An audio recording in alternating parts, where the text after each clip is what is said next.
Today is April 7, 2019. I am about to share an audio recording of a session reading that I had with Candace. And I am so pleased and in gratitude for Candace that she is allowing me to share this session for others to be able to hear how I interact and what it's like when you have a session with me. It's not the same with everyone, but it's still sort of the same style. And depending on how open you are and the more that one allows the information to flow, we get greater results in what flows through the reading. But one of the main reasons why I was guided to do this by Spirit is that many of us, out there are light workers or, twin souls and star seeds that are here to awaken us to our path and connect with one another. Is that we talk about things that happen, in general or what's on the surface. And there were times before when I say, well, it's time for us to go deeper, with whatever we are opening up to and remembering ourselves. So now this is the time where there's more room for us to now start coming forth with details. And one of the greatest things that is my pet peeve, as I've always said before, is communication. And so I feel like when you hear and relate to listening to the experience that not only Candace is having and how I am guiding her with where she is on her path, but also you're going to hear how I relate to the experience itself and having a greater understanding of it with wisdom. There is a saying that experience is the greatest teacher. And I consider that when each one of us are relating to each other, one of the things that I observe is that human beings relate greater with one another when they hear someone else who's had a similar or same experience, so that way they feel that person can relate to how they're feeling and how they're able to experience it. Now, it doesn't mean that the only way that one can understand is unless they find someone who's experiencing the same thing, because Jesus, Yeshua, had the ability to feel and to understand the experience that each one of us were having, or whoever was having a certain experience during that time. And he had the ability to empathize with it, but he was detached from it. And he also guided people and others towards healing with their path or along their path. So many of us will be able to, or have been able to, feel and to connect to the other person as if it was them, because one of the things that is facilitating this awakening is being able to see the side of what you're experiencing and also the other side of the person to what they're experiencing, whether you're indirectly or directly interacting with them. When we're able to feel into what they're experiencing and also with yourself, you're kind of like closing up that space, or you are connecting that space where it's not one-sided. And what it does is it brings greater peace for you, because it's like we're not pointing fingers at one another like you did this and he did this, but more like, oh, this is what's showing up for me and how it is mirroring, and how this one is showing up in this way and how it's mirroring back to me. Because that's how it really works, is that I mirror something to you and you mirror something back to me.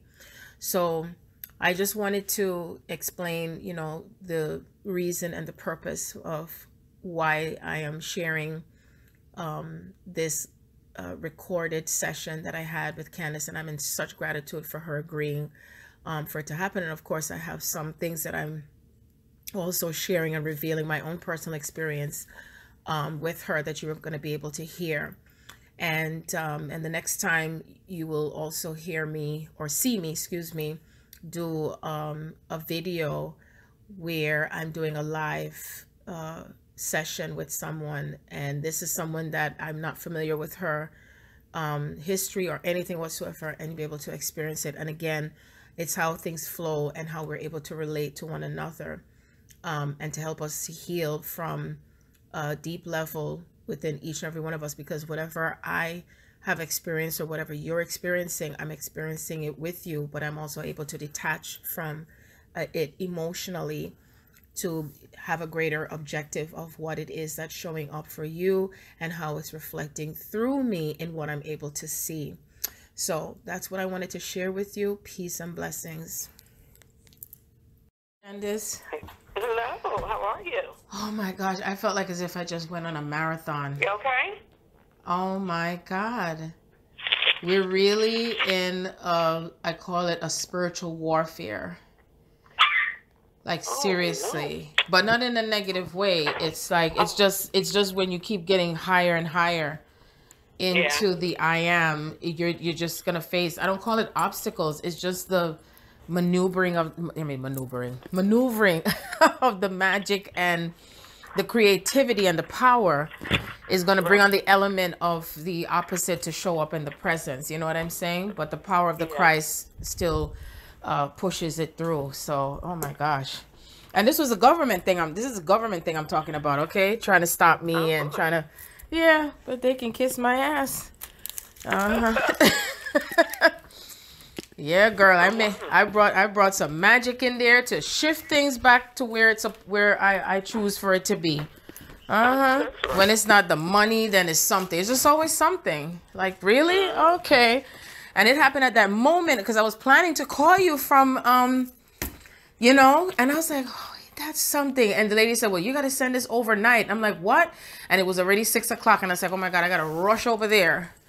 And then when I got home, it's like my body had to process out all that energy and go to the bathroom. So it's like, yeah. I know you'd understand. I know you'd understand if it's like a spirit told me to tell you, because this journey itself is really how much more we're empowering ourselves. Like really, really, really. It's not no more, oh, I'm talking it. It's like we're living this embodiment of power. You see? That's right. So, on another note, how art thou? I'm really good. Good. Yeah, I'm on like I've had 10 of my spiritual baths already, and then so I've been doing that every night, and then I'm just like, I had like a really great day today, and I'm just like in this really great place of peace. Great. I love it. I know that, like, you know, of course, Chris and I are already together, like in the 5D, and yes, whenever it, you know, when it happens in the 3D, whether it's a day from now, a week from now, a month from now, a year from now, I know that's whenever it's supposed to happen. That's right. That's right. Know, I'm not worried about like, what's whatever. You know, I just know there are things that I need to do just to take care of myself and just be the best me that I can be. And I'm just really, just like totally at peace. I'm just like totally just loving this feeling that I'm in right now. That is so wonderful. That is awesome. Did you get to listen to the 3-hour conversation, the activation? I listened to most of it. Yeah, okay. I listened to most of it. So it was with the guy, and it was so funny because it's like when he was saying like the stuff he was talking about, like he was, you know, him and his twin were telepathically talking. Yes. And I can, you know, and you were like, well, you know, you're talking to yourself, and I would be like, yeah, you know, so that part, like that, you know, would continue to resonate with me, and so it would be a lot like if I'm thinking, you know, if I was thinking about maybe something that happened or something that he, you know, had did, or how I felt about something, I would always come back to myself and say, you know, that if he was doing that, it's because I was doing that. Exactly. And I was just like, you know, so if that's what he's doing, so I may not be doing the exact same thing, but it's still that I'm doing that those energies are played out. Yes. They will play out in me. And so, it, you know, this whole past week, like, there have been, like, I went and I got, like, all these different stones and crystals and all this other stuff, but I've been wearing, I've got it to wear, basically, like, this what I call a compassion concoction. So I have, like, all these, stones for the heart chakra that I've been wearing, like right in my bra, like right on my heart chakra. So I've been wearing those, like, you know, every day. And then after I take my, you know, my spiritual bath or whatever, then I would sleep with them. I would sleep with them on me, not like, you know, I have to wear them like on me.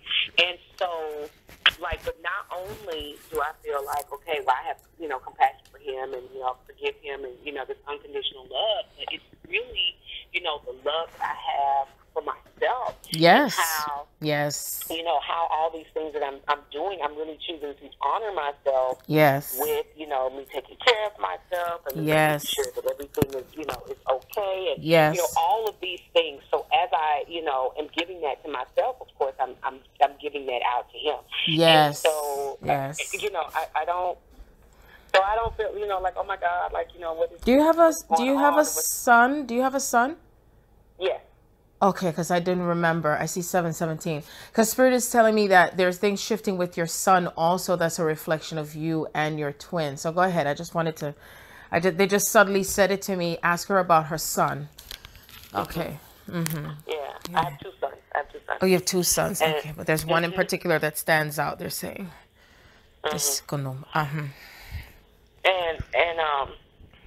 Oh, good. You can tell me about that in a minute.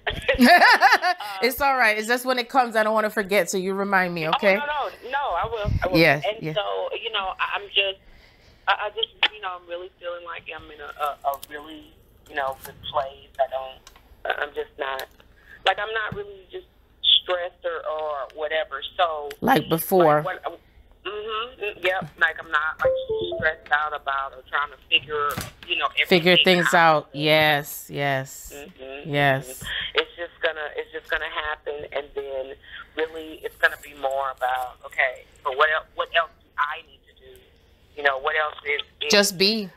That's it. Just be. Right. That's what I'm saying. That's, you know, so in my mind, like, it's not like, well, what do I need to do? You know, for this and for Chris. It's more, what do I need to do? You know, for myself. Because whatever I do for myself, it will be done, you know, for him, because, like, we're already together. He's here. He's a part of me. I'm a part of him. Exactly. So it's not like, you know, I need to do something to call him in or to bring him or any of that. So yes. So that's where I'm at.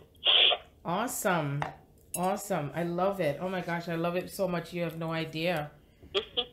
And especially hearing you say that you're feeling that inner peace, because it's not something you do to have it. It just happens when you're ready, when you're at that place. You know what I mean? And there are no words to describe that type of euphoric feeling. And, you know, even when the little I call it the little sentinel pestilent things that come, it still does not destroy your peace. You know, and then even when I was describing what I was describing to you, I didn't put it in an energy of victimhood. I said, look at me, look at how I'm demonstrating myself. You see that? Big difference, right? Yes. Big difference. I had to difference. tell a young sister that about some stuff that she was doing, because she's like in this energy of, you know, kind of in a, like, she's not honoring herself. She's overworking herself, trying to get, you know, these things, right? And so she told me, she was like, you know, she was drawn to me. She was like, it was just something about me, and she was just drawn to me. And, you know, and all these things. And so, you know, and we talk about that. And then, like, you know, I just say, you know, you're going to have to honor yourself. And you know, when it's time for you to you know, I'm not in a negative space about where she's at, but just whenever it's time for her to understand more about herself, that's when she'll understand. So it's like, even too, I talked with one of my good friends, and she was telling me about the guy that she had talked to, and she'd been dealing with for 5 or 6 years, but he, you know, ended up, like, going out and getting married on her, and then, you know, but they were still kind of around, back and forth. And then she was like, he came back and said, hey, you know, I don't really want to do this anymore. I feel like this has been kind of an issue in my, you know, marriage. Like, this has caused a lot of strife. And so she felt some kind of way about that. Like, he was trying to say that it was her. And on my mind, I was like, well, you know, you did have a part to play in that, you know. So whether he said it was you, or whether you felt like, you know, he didn't come back and tell you it was just you, or it was you and something else, or whatever. And, you know, and I said all that to say that in my mind, you know, I wasn't, it's like, you know, no judgment, you know, and you're wondering why, like, you're still feeling all these feelings, these negative feelings about men, but you dealt with this for these 5 or 6 years, and you dealt with this other kind of person 2 or 3 years or 4 years, and you're not you know, letting these go. And I said, but no judgment. And I'm not saying this to her, you know, as I'm recounting or, you know, the conversation, I'm like, she's just not ready. Because when she's ready to make that step, that's when she will make it. So, you know, no judgment, no, you know, girl, you should have done this, that, and the third, or whatever, or this is why this is happening. Just whenever she's ready to step out from that energy, whenever she's ready to make that change, then she will. Yeah, and you know, it's interesting what you said, because in most cases, what has happened with a lot of our sisters is where soon as when something happens, it's time for revenge. It's time to get back. It's time to, you know, do something against that person because of what they're doing to me. But they're not realizing that that person is doing and matching the vibration of where they're at energetically with thoughts, feelings, emotions. You know, because that's the attraction, you know, and it's, you know, even the word attraction is such a thin line, because that's what happened with that lady that called me for that reading. And she's like, well, but we're attracted to each other. So when are we going to be together? I said, you're not going to be together. I don't see that. I said, you're associating the attraction to thinking something can happen where it's based on the lower aspect of your body. And there isn't a connection like what you think is, because this person is a broken person. You want to get together with a person who's broken, you know? And that's where we have to think on this line of what we're really thinking about, how we associate love and attraction, you see? and with men, and the men are just as broken as we are. And if we don't rise to our divinity as divine feminine, then they will always keep, that cycle will continue to repeat and repeat and repeat. If we don't give that honor to ourselves, you see? That's right. Or thinking we have, and I'm not saying that we're not to feel as if we're not to have a companion. Absolutely. I believe in it so much. I do. But not being attached to, I have to have someone. If I don't have them, what am I going to do? But I need it. You see, that's the part that we're shifting out of that that dynamic. And thinking, oh, we got to go to the next person and the next person and the next person, you know? Yep. That's it. That's it. And we're doing it supernaturally. Yep. Yes, ma'am. But I'm so proud of you. I really am. I love it. I love it. You're like, I don't want to say victim, so I'm going to say you're my fourth person that I'm witnessing drastic changes, drastic transformation, you know, because I don't forget conversations. I don't forget energy. I remember it. It's like ding, ding, ding, you know, and I talk to a lot of people, but I'm really witnessing a lot of, and because I'm feeling this and seeing it, I can feel, and I'm also witnessing it happening with the divine feminine. Even just before I called you, I was on the phone with my brother, the one that I was talking about, that his dad passed away last week. And, you know, he reflects an aspect of my twin also. And it's like he's listening more to me. And I'm like, oh my God, it's like I feel the change. I'm feeling the changes. I'm feeling the shifts. You know what I'm saying? And we carry the divine masculine frequency as well, because that's what connects with us, with each other. You know what I mean? And that we continue to let go of separation, that you're not separate from me. I'm not separate from you. I feel, you feel, I rejoice in what's coming together for you and your twin. And I already can feel that there is transformation happening with him. I feel like as if he has been crying. Wow. Yeah. Have you been feeling like you're mourning or crying, or have you been feeling like outburst for nothing, like it just happens randomly? Or I had been a couple of weeks ago, and it was really, really bad. I mean, really, really bad. It was. You were bad, like I could be, you know, just talking, and it was just like a wave of emotion, and so much so that I had went to the doctor to see what it was. And so I talked to my doctor, and the doctor ended up like saying, okay, you know, you may be mildly depressed, but the funny thing is, no, that was related to your twin. Yes, I'm getting ready to tell you why. Because before, like, I had all these, I have like a thyroid, an autoimmune deficiency where I have Graves' disease and it messes with my thyroid. So I have a hyperactive thyroid. And when at first it was like it threw all my hormones really out of whack, right? And but I went to the doctor and I told the doctor about all these different symptoms, and she was like, when she did my check, she said, your thyroid is at gold. Is what?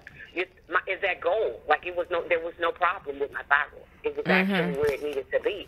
So it wasn't that. She said, now you may be going through perimenopause, but that right there, I've probably been going through that for a while, which is really nothing more but than like a decrease of estrogen. It doesn't mean that I'm not going to be able to have kids or any of that stuff. It doesn't mean that I'm going through menopause.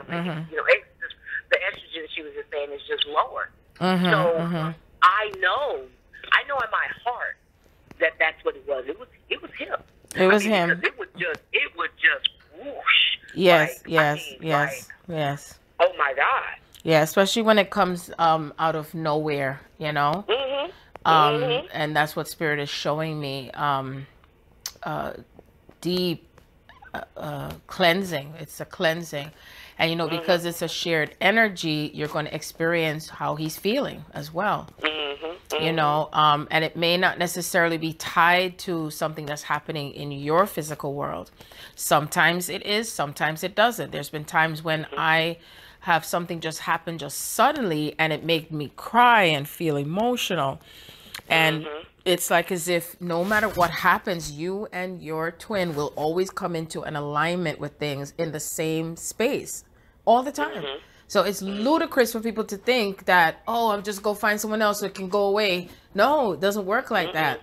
It does not work like that. It's like Spirit pushes us to be at a place of surrendering to what we cannot see and to have a greater understanding of it and apply divine wisdom. You see? And that's what it is. So my question to you is, what made you decide to go to the doctor? Was it because you were wondering if there was something physically applying to your body, or did a part of you know that it was spiritual? Well, because I could not, because I was at work, and it had gotten to the point where I had taken several days off from work. I had like a panic attack at work. I feel like it's just like, it was so overwhelming. It like I felt like the walls were closing in. I'm calling it a panic attack because yeah, it is. It was just like and I could and I was fine earlier, and then it was just like I couldn't breathe all of a sudden, and so I just had to leave work, and so that had happened so frequently. I needed to make sure to process because I do know that I have the thyroid stuff, right? And so I didn't want that to come back and it was something that was unaddressed, because that was happening. That is what had happened before. And so in me being in self-care and making sure that I was okay, I needed to do that. And I also needed my employers to know that I wasn't just, because they knew I have, this condition, that they needed to know that I was actively doing something to take care of myself. Because, I didn't need them to think that this was just whatever. Because just saying, hey, I'm going through some spiritual stuff here. Exactly. So I didn't need that, with them, because that's not, that's not for them. But yes, I knew, like, it was inexplicable. It would just all of a sudden just wash over me. And then I knew too that it was him, because the same day that I took like the very first dose, like I felt better. When I've checked, like the medicine doesn't even work for like several weeks. Right. It doesn't. So I knew it was. It was not. It was metaphysical. Yeah. I did. Yeah, and then when you asked me about that, and I said I couldn't think that. So just the other morning, the Saturday morning, yes, I had like this extreme. I was watching this show that I like to watch called The Blacklist or whatever, and this girl called the what? The Blacklist. Oh, The Blacklist. Okay. And so this lady was leaving the show, but the way she left the show, like him and her were together, and then they were going to go on the run together, but then she left him there, like she separated from him, and she you know, told him basically that he was leaving, like she was leaving him, and I could feel the, you know, I just like was overcome, like with, I was like, oh my gosh, you know, and then I just started crying. So I don't know if that necessarily was a trigger. Now, it didn't like throw me off and like I had like a horrible day afterwards or whatever. But I mean, I did have that.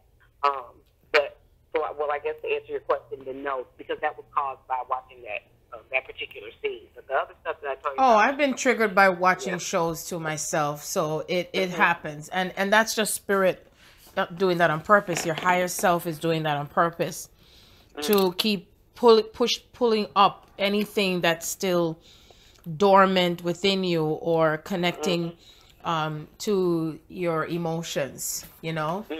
That's the key thing, is connecting to your emotions, because remember, you have all these bodies of the self that is necessary to purify, you know, the emotional, mental body, etheric body, the physical body. You know, the etheric body holds on to the attachments of past lives, you know, from what they're telling me. The emotional body is how we perceive the experiences, and then how we react to it. So the emotional body itself may react to it with sorrow, pain, you know, and then it's constant triggers. And then the same thing with your twin, because remember, you both switch places also. So you may have a trigger that shows up for you as if you were in a male body. Then also you have a trigger that comes up as if when you're in the female body, in the feminine energy. Do you see how many aspects of this? It just the list goes on and on. It's on and on. And it's all a matter of bringing it all into balance. And that means that we're acknowledging all of it. You see? So with him now, I feel like he is at a place where he's having to acknowledge his feelings. I think I've said to you before, I felt like he was introverted, like, or holds things inside, or yeah. So I feel like there's some things that have been happening that have not been working out the way that he had liked it to be. And this is what's breaking down the walls. Things like, what are the things like? Personal things. Personal things. Like things that he has been attached to that he has not let go. Okay, and one of them I'm hearing very, very loudly, I don't remember what I've ever said to you before, is something to do with a mother. Okay, mother, money, the two M's, mother and money. Let me see. And he doesn't speak his truth, so he's at a place now. This month in April, they're telling me he's gonna start speaking his truth if he hasn't started already.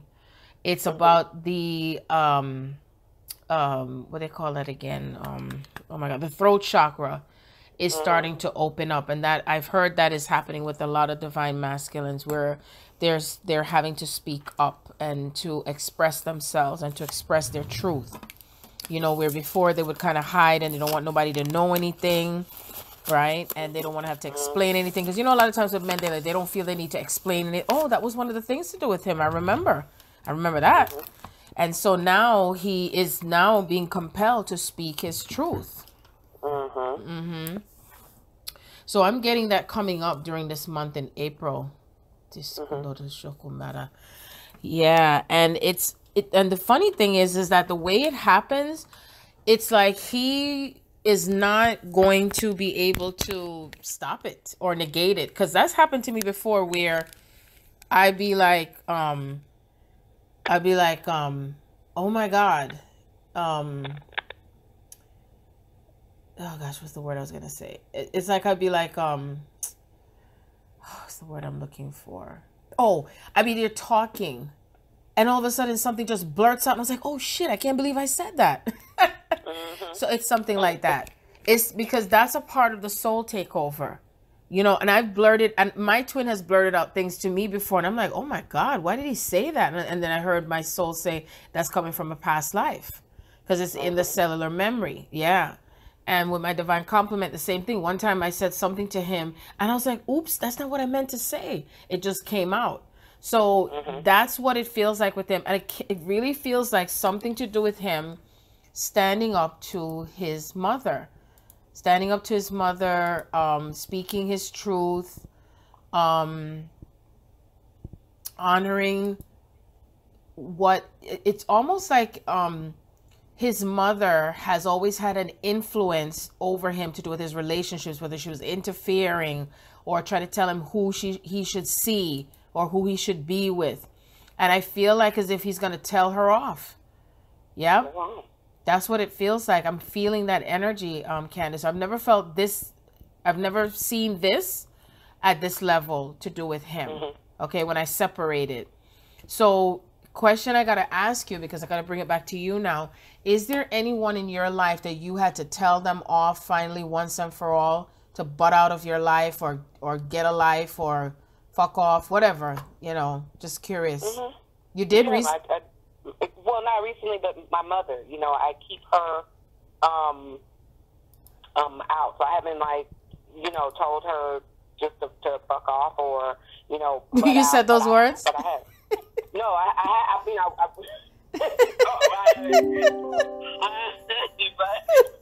you know, but energetically, I feel that, you know. Yes. But I haven't, like, you remember I told you, she told me not to, you know, don't call her again. It's been about a month. I haven't talked to her in like a month. So that's been about a month. That was a month ago, right? And I have not talked with her since. Okay. She's reached out several times, and I have not responded. Is there anyone else that you have ever felt the need to tell them off? A male, perhaps? A male energy, or? You know, I have the same thing with my father. I have to kind of tell him to do the same thing. Like he's really out of balance and likes to do a lot of controlling, and so I've had to, you know, yes, I've had to. Okay. So was that recently that you No. No, I haven't been in any energy like that where I've had to tell somebody to butt out, because I'm like I don't have anybody in your circle like with that. Okay. No. But I mean, energetically, like I haven't talked to my father. It's probably been 6 weeks since I've spoken to him. Okay, so when you did speak to him 6 weeks ago, did you tell him to butt out, or did you tell him something that you never expressed to him before? Is my question. No, I just didn't really have much conversation for him. Okay. Yeah. Okay. Yeah, because he kind of came at me like, well, you know, you need to be kind of telling me what I needed to do and how grateful and thankful I needed to be about something, and I'm like. Oh, so when he said that to you, what was your response? I am, but okay. You know, like I don't need you to call me to tell me, you know, how to be grateful or thankful about anything, because you didn't ask me if I was grateful or thankful. You just called up here to tell me what I needed to do without talking to me about what I had done or asking me or anything like that. So you very presumptuously. Yeah, and that was something he was bringing up from the past, right? Like something happened in the past and he's thinking you're supposed to bow to him or something, or like he's he's the shit. Okay. All right. Okay. So that's what you brought into balance then, so that it makes sense, because they're showing me that something happened with you, with someone, or it could be more than one person, that brought things into balance within you. You know what I mean?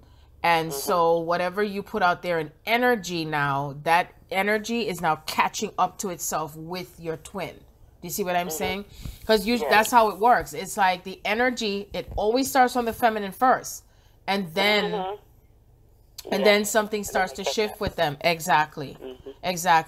And what happened is, in past lives, he had not honored himself by sticking up for you and sticking up for his love, or honoring the truth about what his true love is for him.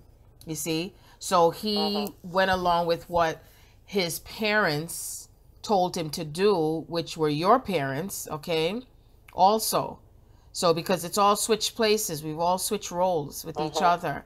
And so now is the time where that energy is finally ending that cycle where he's speaking up and tell him to butt out. Because it could be something so that the mother's saying, well, why are you divorcing? Why did you divorce her? And why didn't you get back with her? This is the mother of your child. It could be anything. Or if he brought up your name and said, well, who is she? Because I get this kind of feeling like she doesn't like you, or she has something against you, or she doesn't like the type of who he loves, okay?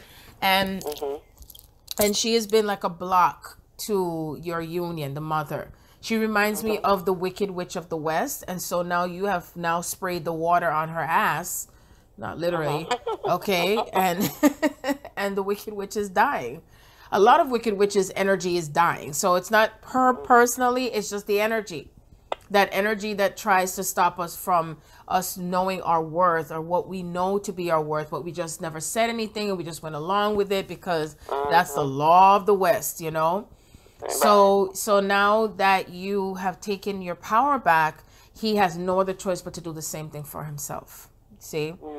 And that's all it is. And it could be so subtle that something shifts. You know what I'm saying? Really.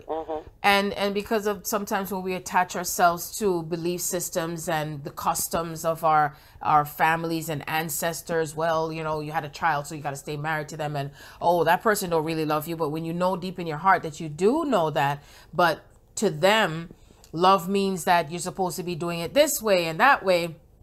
And they create all these conditional energies to say that that's how it works, when that's not how it works, you see. So it's time now that he's now becoming defiant, because he knows he's unhappy. He knows that even no matter what has happened, with you, that he now, it's like he's releasing that stubborn energy, that stubbornness, because there's a part of him that's kind of stubborn. Like, I know what the truth is, but I don't have to do this, And there's just something that's tearing down the walls with him becoming more humble and accepting, and him choosing love, and him choosing what he deserves to have as the highest and best, and also choosing to separate himself from those who are not his highest and best, which is his family, because it's like it's just so much influence and interference. You know what I mean? And I only use the word interference lightly because we get to choose. We can choose to separate ourselves from anyone that tries to tell us what to do and live our lives with the ultimate freedom, But we have to take the steps towards that freedom, And he has to get it himself, because ever since you started to pull away from him, it's like he feels and knows your energy is not on top of him as much like before. And because of that, it's creating a domino effect of everything going wrong and everything feeling like pressure and problems and issues. And you know what I mean? That's what it feels like. Yeah. I do. Yep. You see, that's what happens when we let go. Then we allow the pendulum to swing back over to the other side. And then they have to, it's no other choice but to, And you can say that it's not, it's some things that he needs to deal with, and it's not that, something I'm pushing. So in the 3D, it's not something I'm saying that he needs to deal with. It's something he can recognize. Yeah, he's recognizing it, right, and he's starting to recognize it, they're saying, from a conscious level, because before it was still happening anyway. So it's not that it just began, it's just that now whatever is in the dark, the divine masculine, usually they're entrenched with things that are in the 3D. So now it's like they're having to start to take action now with what they know. They know in their heart this is not right for them, or they know that it's time for them to step up to the plate. But then there's somewhat of that barrier that's sometimes placed with them not wanting to step forward, because I remember when I was at the comedy club last night, and the guy, one of the comedians, he said, if a guy is given information, if a guy knows that something's wrong with his body, he's not going to go to the doctor unless his wife or his girlfriend or his queen says, hey, you need to go to the doctor, whatever. What he's going to do is he's going to consult with other guys and say, hey, you ever had this so-and-so? And they're like, no. He's like, all right, I guess you still here, so you all right. And they don't go get checked out, okay? They just let things go and go and go. So the thing is that this is about them stepping past those old ways of doing things and and really start tuning in and stop being lazy and stop being so nonchalant. You know what I mean? And the supernatural world is showing up more prevalently for them. Like it's just blasting out like no tomorrow. Like he probably hear somebody say, "Yo, Candace, what's up?" And he's like, "Oh shit," you know, like the name. You know, it's like all these things are happening, or TV or radio. It could be anything. They're getting codes, they're getting numbers, they're getting sequential things. All of this stuff is happening with them, just like what happened when we started being bombarded with stuff. Okay, that it cannot be denied. So it's like there's just more and more surrendering coming in, you know, in trickles and drum loads. See, that's how they're showing it to me, and it can't be stopped. And it feels like when one would say I wouldn't say pressure cooker, but it's like it's just bombardment. It's like a constant bombardment. That's what it feels like. Like they're bombarded. Like you wait. You know, like how you could be like in the bathroom and you're like, oh shit, I forgot to get my rag. And then you see the freaking numbers, 333, 444. It's the same thing happening to them now. And you're like, oh my God, like what, you know, why is this on and on and on? And that's what it's like. That's what it's like. That's what's happening with them. You know, they can't deny it. They can't say, there must be some voodoo thing going on or something like that, or she has some spell on me or whatever, when all this time it was the other female they were dealing with, or it could even be their mother that is putting these things in their head, like, oh no, she's the one that's doing something to you. You know what I mean? Because a lot of times, sometimes, really seriously, sometimes we would think that it's the females that talk a lot, but guess what? They're the ones that talk more than females. And then they'll go say things to certain people, and the person will say, what are you talking about? Oh, no, that's no good. Stay away from that. You know, and then they listen to who they shouldn't be listening to, and then who they should listen to, they're not listening to. You know what I mean? So, I love the way you say it. Because...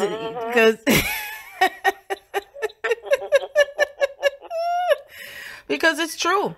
And usually it's the ones that they shouldn't go to that ends up being their demise. Like the person either probably hurts them, kills them, you know what I mean? Takes things away from them, steals from them, don't mean them good. Sometimes there's parents who don't mean a child good because they're jealous of their own child. You know, it's just so many different things. Or they're jealous, like, well, why should you be happy in your relationship when your father was a no good? So you will always have a no good so and so. It's all that stuff passed on. All the negativity. Yeah. Yes, exactly. So that's what I get happening around him, you know, and still they're showing me like a light shining through him. So when I see this light shining through him, that means that the veil is off his eyes. Okay, that's what that means. When I see that, that means that he's seeing things differently compared to the last time you spoke to him. He's now starting to have a greater understanding, and he's not putting up this wall, because I don't even feel like the wall he puts up has to do with fear. It's more stubbornness. Very stubborn. Very, very stubborn. Oh my God, he reminds me of my twin. I mean, my twin still had parts of fear from in the past, is what, you know, I've been told, but more, I feel like a lot of them are coming into a greater surrender and letting go of the stubbornness, you know, more than fear. I mean, there's still a little fear that may be there, because there's something in the back, when I tap into the subconsciousness of some, is what people will say, or something deeper is more, what if when I get back with her, that something happens and I lose her again?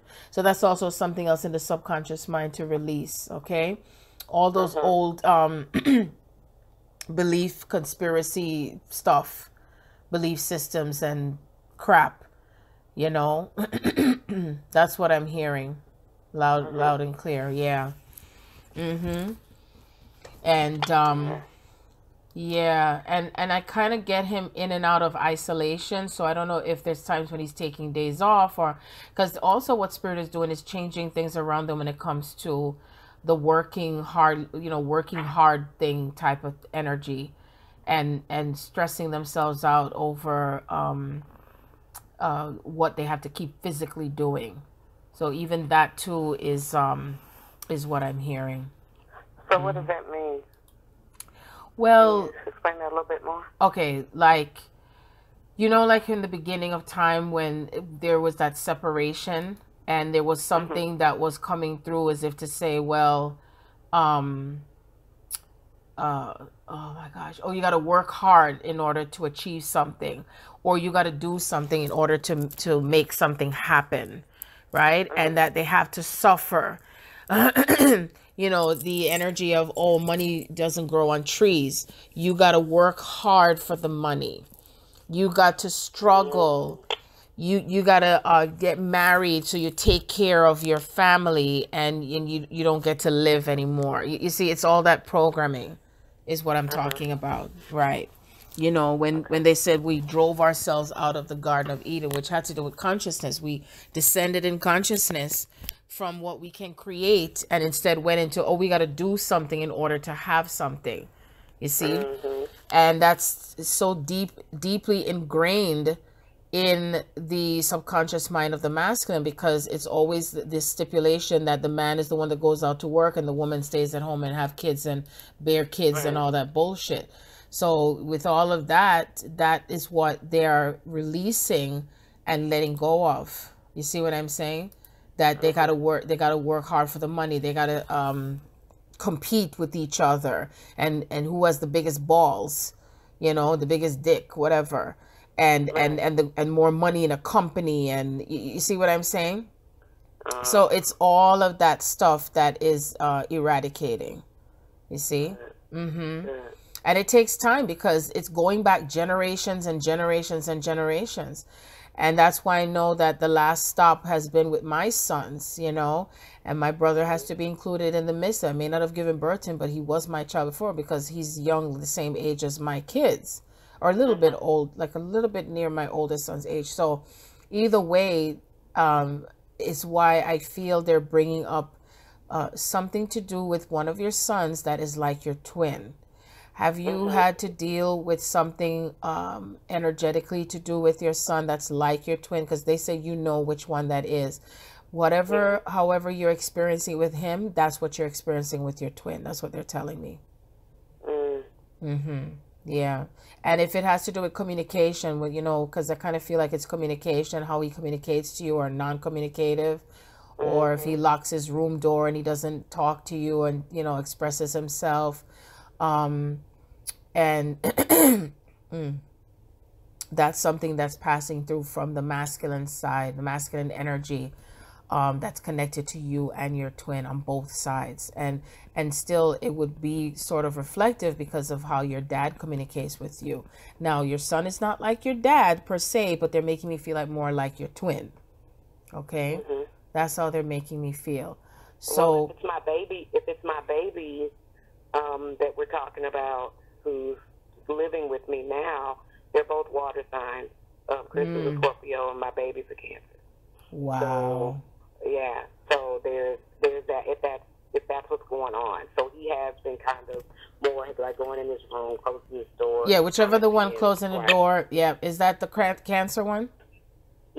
Yeah, I felt it, because my twin is a Cancer. My second oldest son is a Cancer. My fourth son is a Cancer.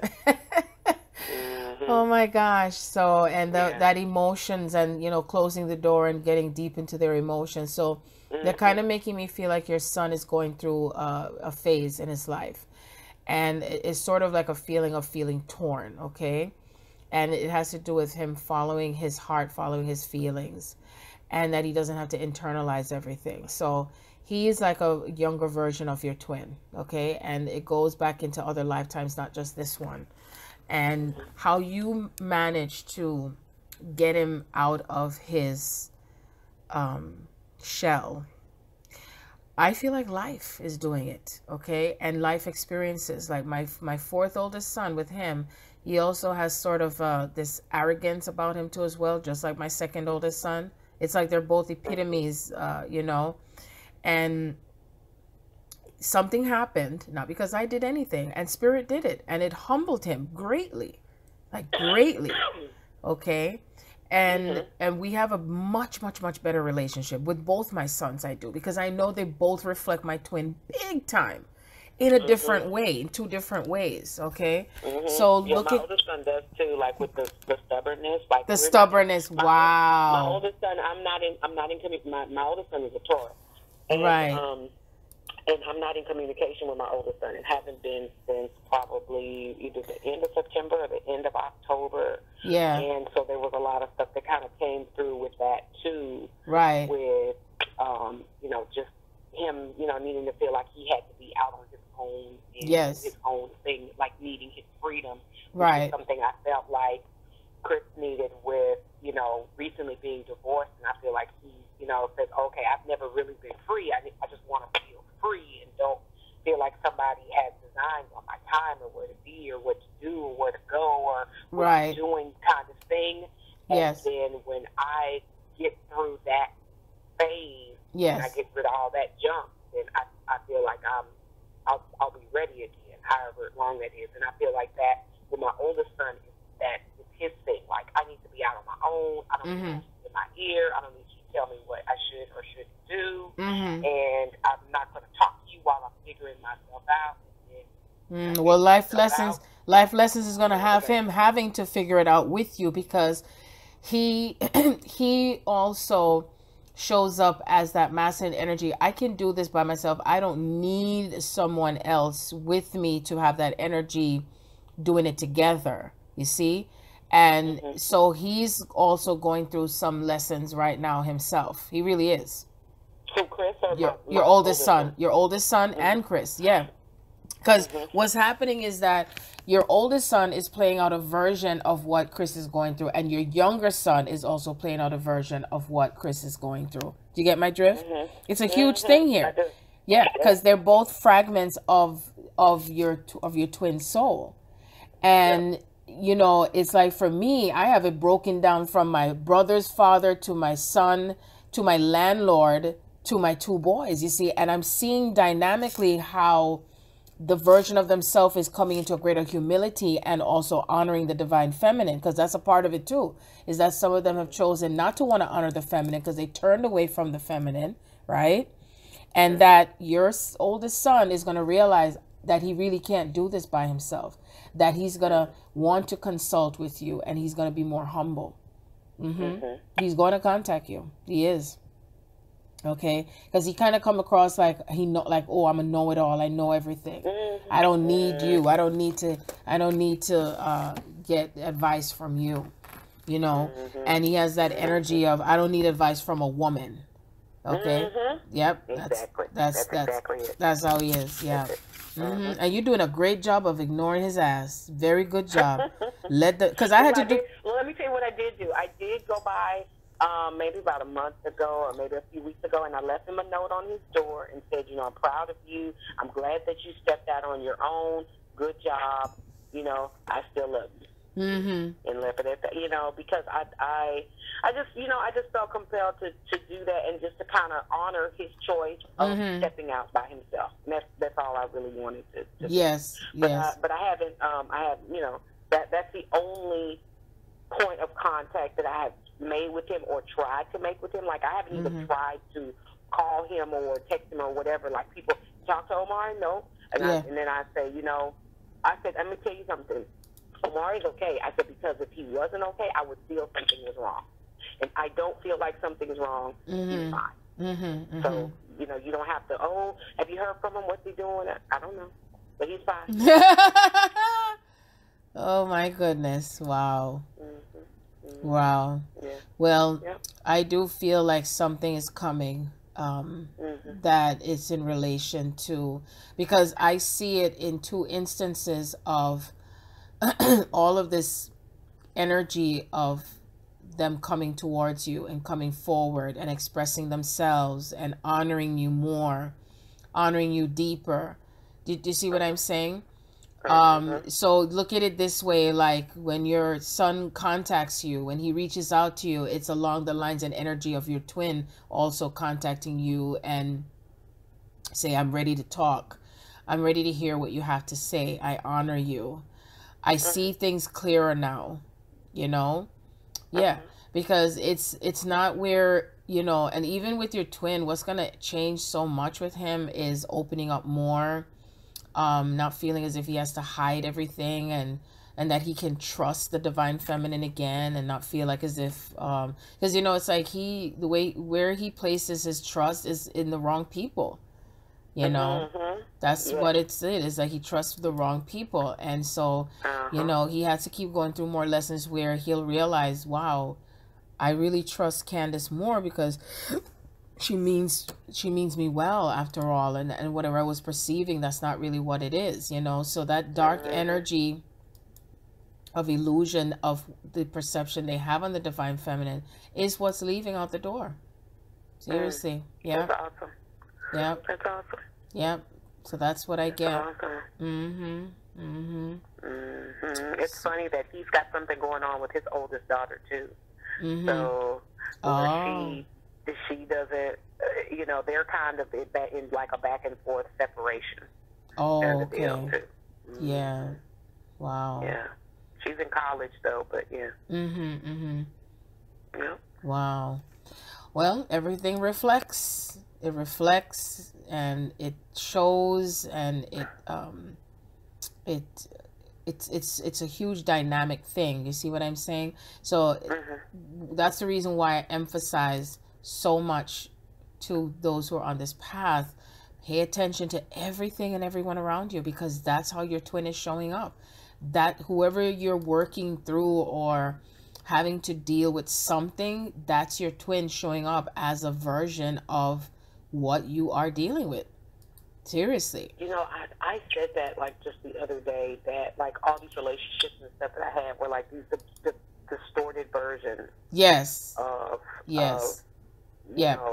Chris, and like all these like a piece. It was like a piece. Or a part. Yep. It wasn't like the whole thing, but it was like a piece. Yep. Like this part of this person was shattered. This part of this person. Yes. Yes. And what it is, what Spirit is saying is that each time we're facing something to do with each person that we are connected to, that plays a part of them, your children, the closest ones to you, who you work with.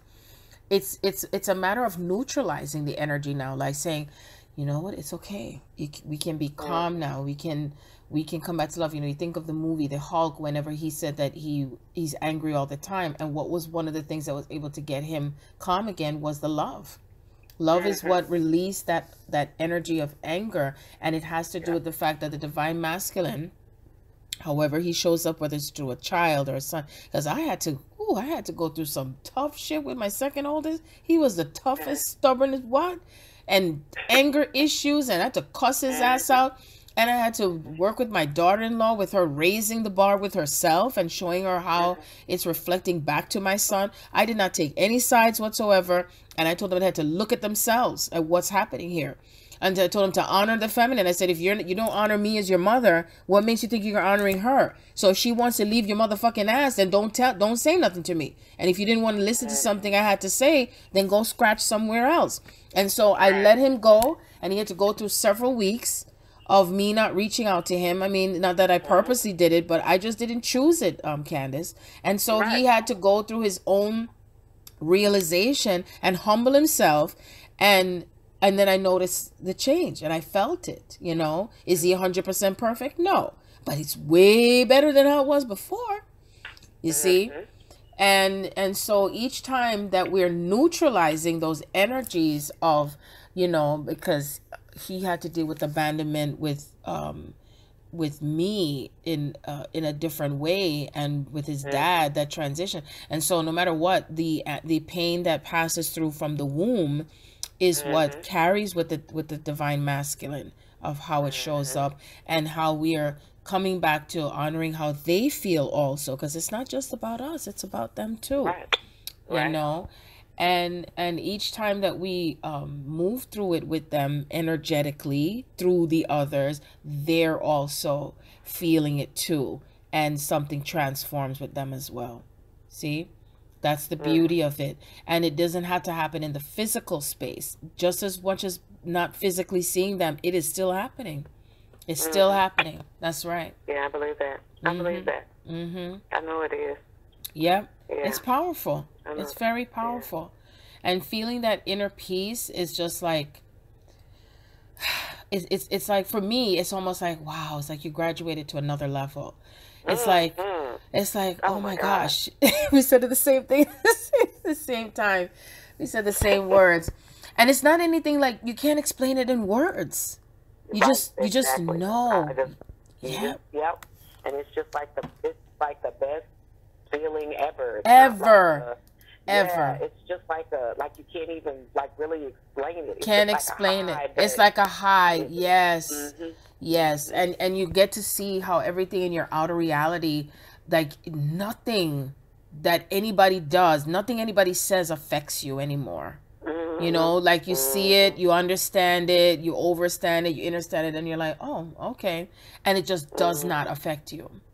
And you just pass to that next level and next level. And it's and everyone has to get that within themselves. No matter how many times you could say this, do that. What about this? Da da da. They have to get it for themselves. They have to get their own aha, like, oh my God, you know, type of feeling with this, you know? Yeah. So and when I feel how many of us are now moving towards that space of being like that, it's a joy, because what this means is that the things are changing, Candace, and that this domino effect of change that's happening within each of us individually, it's now going to start to show up collectively, and then it's going to keep showing up in the physical world. And as we are embodying more of this love, and we're embodying more of this joy and this peace and what the truth is, then it'll just be a domino effect with everyone else. That's how it works. And we don't have to be stressing ourselves out and creating these high blood pressures and you know, strokes and, you know, nervous breakdowns and all those curses that we have placed upon ourselves. You know what I'm saying? That's it. Yeah, like right now I'm so at peace. Like I wear this Fitbit. It tells me like what my heart rate is. Yes. Right now I'm so at peace. My resting heart rate is at 57. Oh, wow. Which is less than, like, it's normally around 60, 65 or something. But it's at 57. And I just feel so... That's awesome. Oh my God. That is really, really awesome. Just beautiful. Like just feeling beautiful. Yes. Wow. I love it. I do. I really do. Yeah. You know, because it's like I told my brother today, I said, you know, peace of mind cannot be measured compared to anyone that is more concerned over money, because you can have all the money in the world. If you don't have peace of mind, what are you going to do with it? All it does is just continues to take over the cells of your body, and you can't do anything with it if you're not at peace and you're not healthy and whole inside. When you're healthy and whole inside, then all the physical stuff comes after, and that's true wealth. Wealth. That's what we're attaining, is true wealth. And being whole and healing the eye, like Jesus said, he said, if if one of your eyes is corrupted, that means the other eye is going to be corrupted too. And sometimes you got to pluck that motherfucker out, you see? Otherwise, the other one's going to be corrupted too. I don't think Jesus said pluck that motherfucker out. I know. You know I gotta sensationalize it. Well, you know what? What if he did, but they didn't put it in there? You know? Oh my God! Yes, exactly. Yes. He's like Candace, I beg to differ. He said he cost a lot.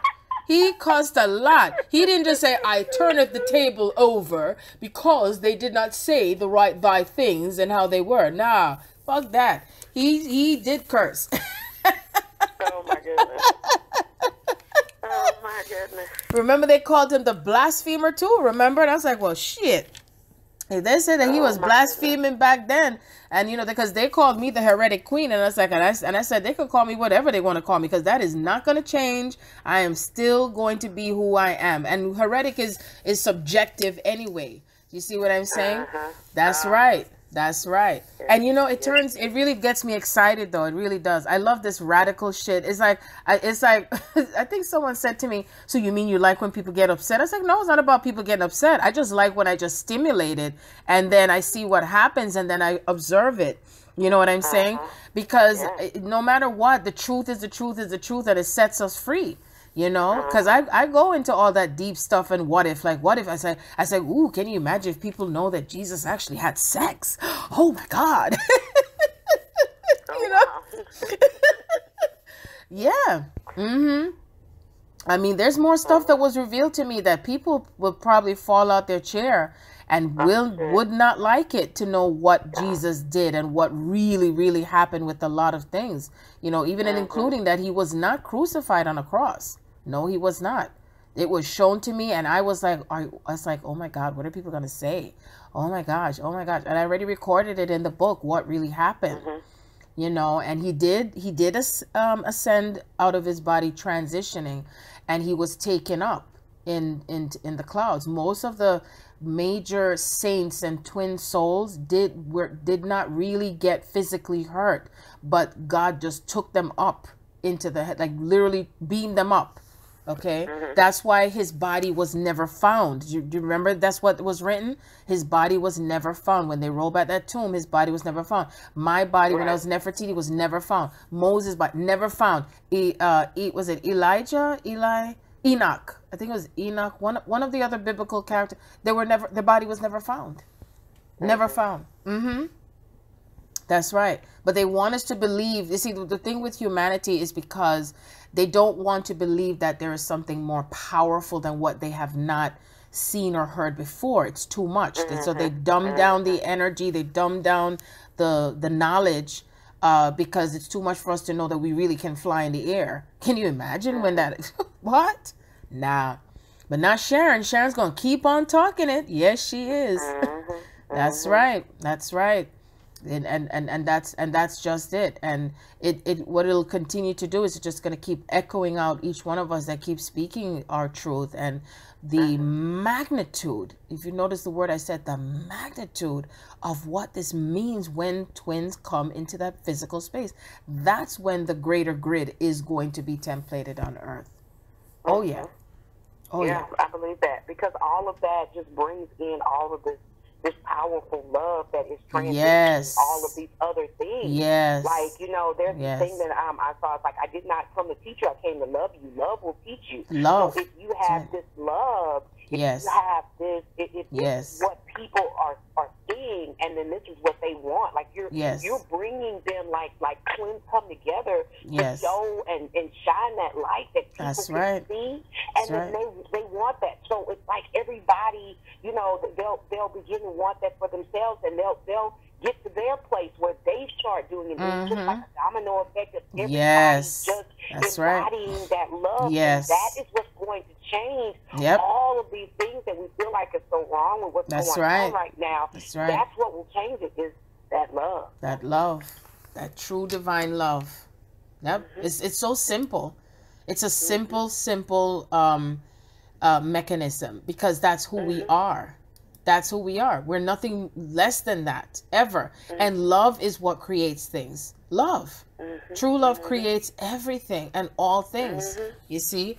Not fighting and the weapons. You know, I said my weapon is the word of God and Goddess. That's what my weapon is. You know, I don't need no weapons to form against me or anyone else. I don't feel like I have to put fear in people's hearts with something that's not true. You know what I mean? And it's time for our people to wake up and to reclaim their power. You know, it's not even reclaiming it. It's just to awaken it, because it's there. It's just dormant. It's there. It's just dormant. It's already a part of you. Already a part of you. So you just, in your DNA. It's already there. You just have to keep clearing those blocks and clearing those blocks. That's the whole thing. You know. So, but I'm really in gratitude, though, especially for many of us that have surpassed the most excruciating times in our life, you know, because I really know in my heart that we are closing out the cycle of separation. We really are. We're closing out the cycles of separation. We're closing out the cycles of illusions more and more and more. You see? So and then once those get closed out, I mean, there'll be nothing left. Oh, it's already starting. It's in process. You know, I think of it like when I work on my medical billing claims. Well, when I used to anyway, because I'm not even doing as much of it as like before. But it's like when they say, "Oh, it's in process," and I'm like, "Okay," Spirit says it's in process, and there are more people that are awakening to their hearts. That's why that young man that got killed. Oh, there's more going on than what meets the eye. Heart chakra awakenings, heart chakra activations. Yeah, you know. That's right. Love knows no distance. There is no separation. They say they can try to kill the flesh, but you can't kill the soul. The soul is eternal. Always eternal. Always eternal. And you know, we're all at that point where we've had enough of all the bullshit. You see? Especially what I went through today with the government. Man, what? Okay, fuck you. All right, I'm going to do what I have to do to get my money back. You know, play the games. Okay? Play the games, but guess what? They're getting played now. They're getting played now. It's like when somebody says, ooh, you're on to me. Yeah, you're on to me, but I'm not going to run. I'm still here. You know? They tried to kill us many, many times. How many times? Right? How many times? How many times have all the prophets been killed and maimed and, you know, dishonored and all these things, right? Countless times. Countless times. More than people, you know, even understand or know. Exactly. Exactly. And so now we're reclaiming our power, like really reclaiming it. And the more that we are gathered in this Christ consciousness name, so it is. It's in the midst. It's in the midst. And therefore nothing shall separate us from the love of God, nor powers, nor principalities, nothing. Nothing can destroy us ever again. Never. And energy cannot be destroyed. So you see, so whatever that showed up in the darkness, it may not have felt good, but it was good in the sense because this is what we created together in order for us to know ourselves as love. See, we now know love. Yeah, like I was just thinking, like, you know, we talk about how, you know, the president we have and, you know, how this is just like a, you know, such a bad thing. But I said sometimes you don't know how bad things are until you, I mean, you have to, so they get bad. Yes. And when you see that that is what's happening, then that's when you, like, start to take your action, right? Yes. When we're thinking everything's all so great, then nobody's, like, moving around. It's just like that separation, just like when you're saying about, like, with, you know, with me and Chris, like, being separate, you know, now you can just, things aren't going well, and now you can the layers are being peeled back, and the veil is being, you know, removed, and you can see, and you can also see all these women too, just rising up and coming up, you know, and showing through, like this had to happen, like all this toxic masculinity, very toxic, everywhere, everywhere, you know, and you can see it all over the place, and it's just breaking down. So it's not only breaking down, the template is not only breaking down, you know, within people, just you know, random people or the twins. It's breaking down just everywhere. It's a massive, massive, and especially with our colored folks, you know, it's necessary because the slavery energy is so embedded into the subconscious mind. And it's even embedded in those who are not of color because they were colored too. You know, we started from the blackness. We started from the void. And for us to recreate a new world, we must return back to the void. We must return back to the blackness. We must return to the dark. We must return to the space of nothingness to come back into what we are recreating, you see? And so as we are moving through these energies of recreating and letting go, when each person finds that centered peace, then we now know ourselves as God, through God, as God. See? And when we get back to that greatness, you know, that's why I love that song. And I still sing some of my scripture songs. Yes, I do. How great thou art. How great thou art. Then sings my soul, you know, the power and the glory that comes with the greatness. And when you remember, I am. When you remember thyself, when you really remember all of yourselves, that you bring all those pieces together, you become more empowered. It's like they show it to me like a regeneration, like the movie The Mummy. When the mummy was being regenerated, he had to get all the organs that existed before. But then what happened is he wasn't the same person or entity he was before. No, he was a different version of himself. You see? And so he had to put all the pieces of himself together through all the organs that were, you know, held in that little thing, whatever they call it. Right? That's right. And he became empowered and more empowered. But now the empowerment, the difference is, though, is that we are becoming empowered, but we're becoming empowered with integrity. No more of these war of the gods, you know, because that's what happened, is the war of the gods, and things started to fall. And it really started. This is what's so ironic about all of this. I love this conversation. It's like, it's like when they showed me, I don't know if you got to the part in the conversation when Spirit showed me the continent of Africa and how all the twins were emanated on the continent of Africa. And what happened is the light was shining bright, like really, really bright. And then that's when the games began and things started to descend in consciousness. And then things started to, darkness fell and things started to fall apart, you see. And it had to fall apart in order for us to bring ourselves back together again and put all the pieces together, because the story of Osiris and Isis is that she had to put him back together again. Yes. We had to recreate the divine masculine. Yes. You see? Yes. Everything down to the damn penis. Exactly. Yep. And then look, but you know what? She was able to conceive. Yep. She was still able to conceive. Yes. Yes. So, that's right. That's the power. Yes. That's where the power comes in, is remembering that, is that we are recreating our new babies, you know, and you know, even the son that we have, the sons that we gave birth to in this lifetime, they were our husbands. We recreated them over and over and over again. You want to hear something crazy? Like you just can't make this shit up. Yeah. So my sister-in-law's nickname for my son, whose name is Omari, is Osiris. All right, Spirit. Okay. All righty. That's a Chicago Osiris. Wow. And you know, with all of this takes it's great responsibility, you know, but still it is through the energy of Mother that she's just giving birth to us in a mighty, mighty big way. And then we play the microcosmic aspect of the Mother that is giving birth to the divine masculine, you see. So we're now eradicating more and more of that patriarchal energy. Yeah, see? Yeah, we are. Yep. Yes, we are. That's right. Very, very powerful. Very powerful. Yeah. And that's why I rejoice. It's very exciting. Very exciting, because I see what lies ahead and I can feel it. I can feel it. It's different. It's unique. It's present. I don't see it. It's like with the physical eye, but I can feel the vibration. I can feel the difference. I can feel the shift. I can feel the power that comes with it. You see? And then as I feel that power, and then I'm feeling your power, and then the other one power, and this one it's powerful. Powerful. Yes. See? Yeah.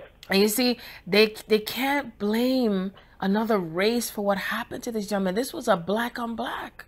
We had to get back to the root of what doesn't serve us, right? Right. You see? So now what? Because you know, if it was a white man that did it, it would have been rioting and this and that. You see that? Yeah. You know that. Now what? Oh, I know. Now what? We got to look in our own backyards to where it started. Right about that. Yes. How we downgraded ourselves, how we downsized ourselves. You see, how we diminished ourselves. Yes, and how we're not honoring ourselves. Exactly. Right? We're not honoring ourselves. But, but we can take what, you know, and I'm saying we, because, you know, I know what you mean. I know what you mean. Somebody else, you know, taking what somebody else says about you, or taking what somebody else tells you who you need to be, or what you need to wear, or how you need to dress, or any of those things, you know, like, and you can't, and you just take it. You know, I watched Moonlight this again the other last night, and you know, there's this part in there where Juan was saying, you know, like this lady was saying, like he was moving around in darkness. You were watching what you said? What you were watching? Moonlight. Oh, Moonlight. Okay. And how she was calling him blue because it was so dark, and because he was dark, he was so dark that he was blue.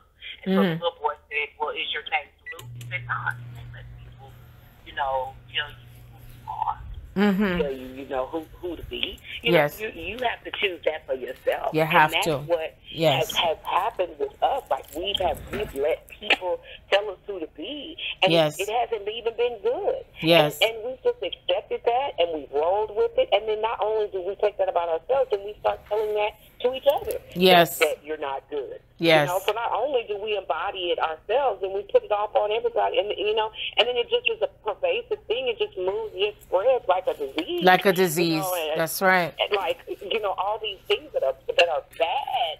You know, and we're not even like really thinking about like where we even come from. Like we're kings and queens, so why are we, you know, not talking about that? Yeah. Yes. Not talking about that. And raising our children to be as such, you know? I mean, I do. I know that. I do. No matter what.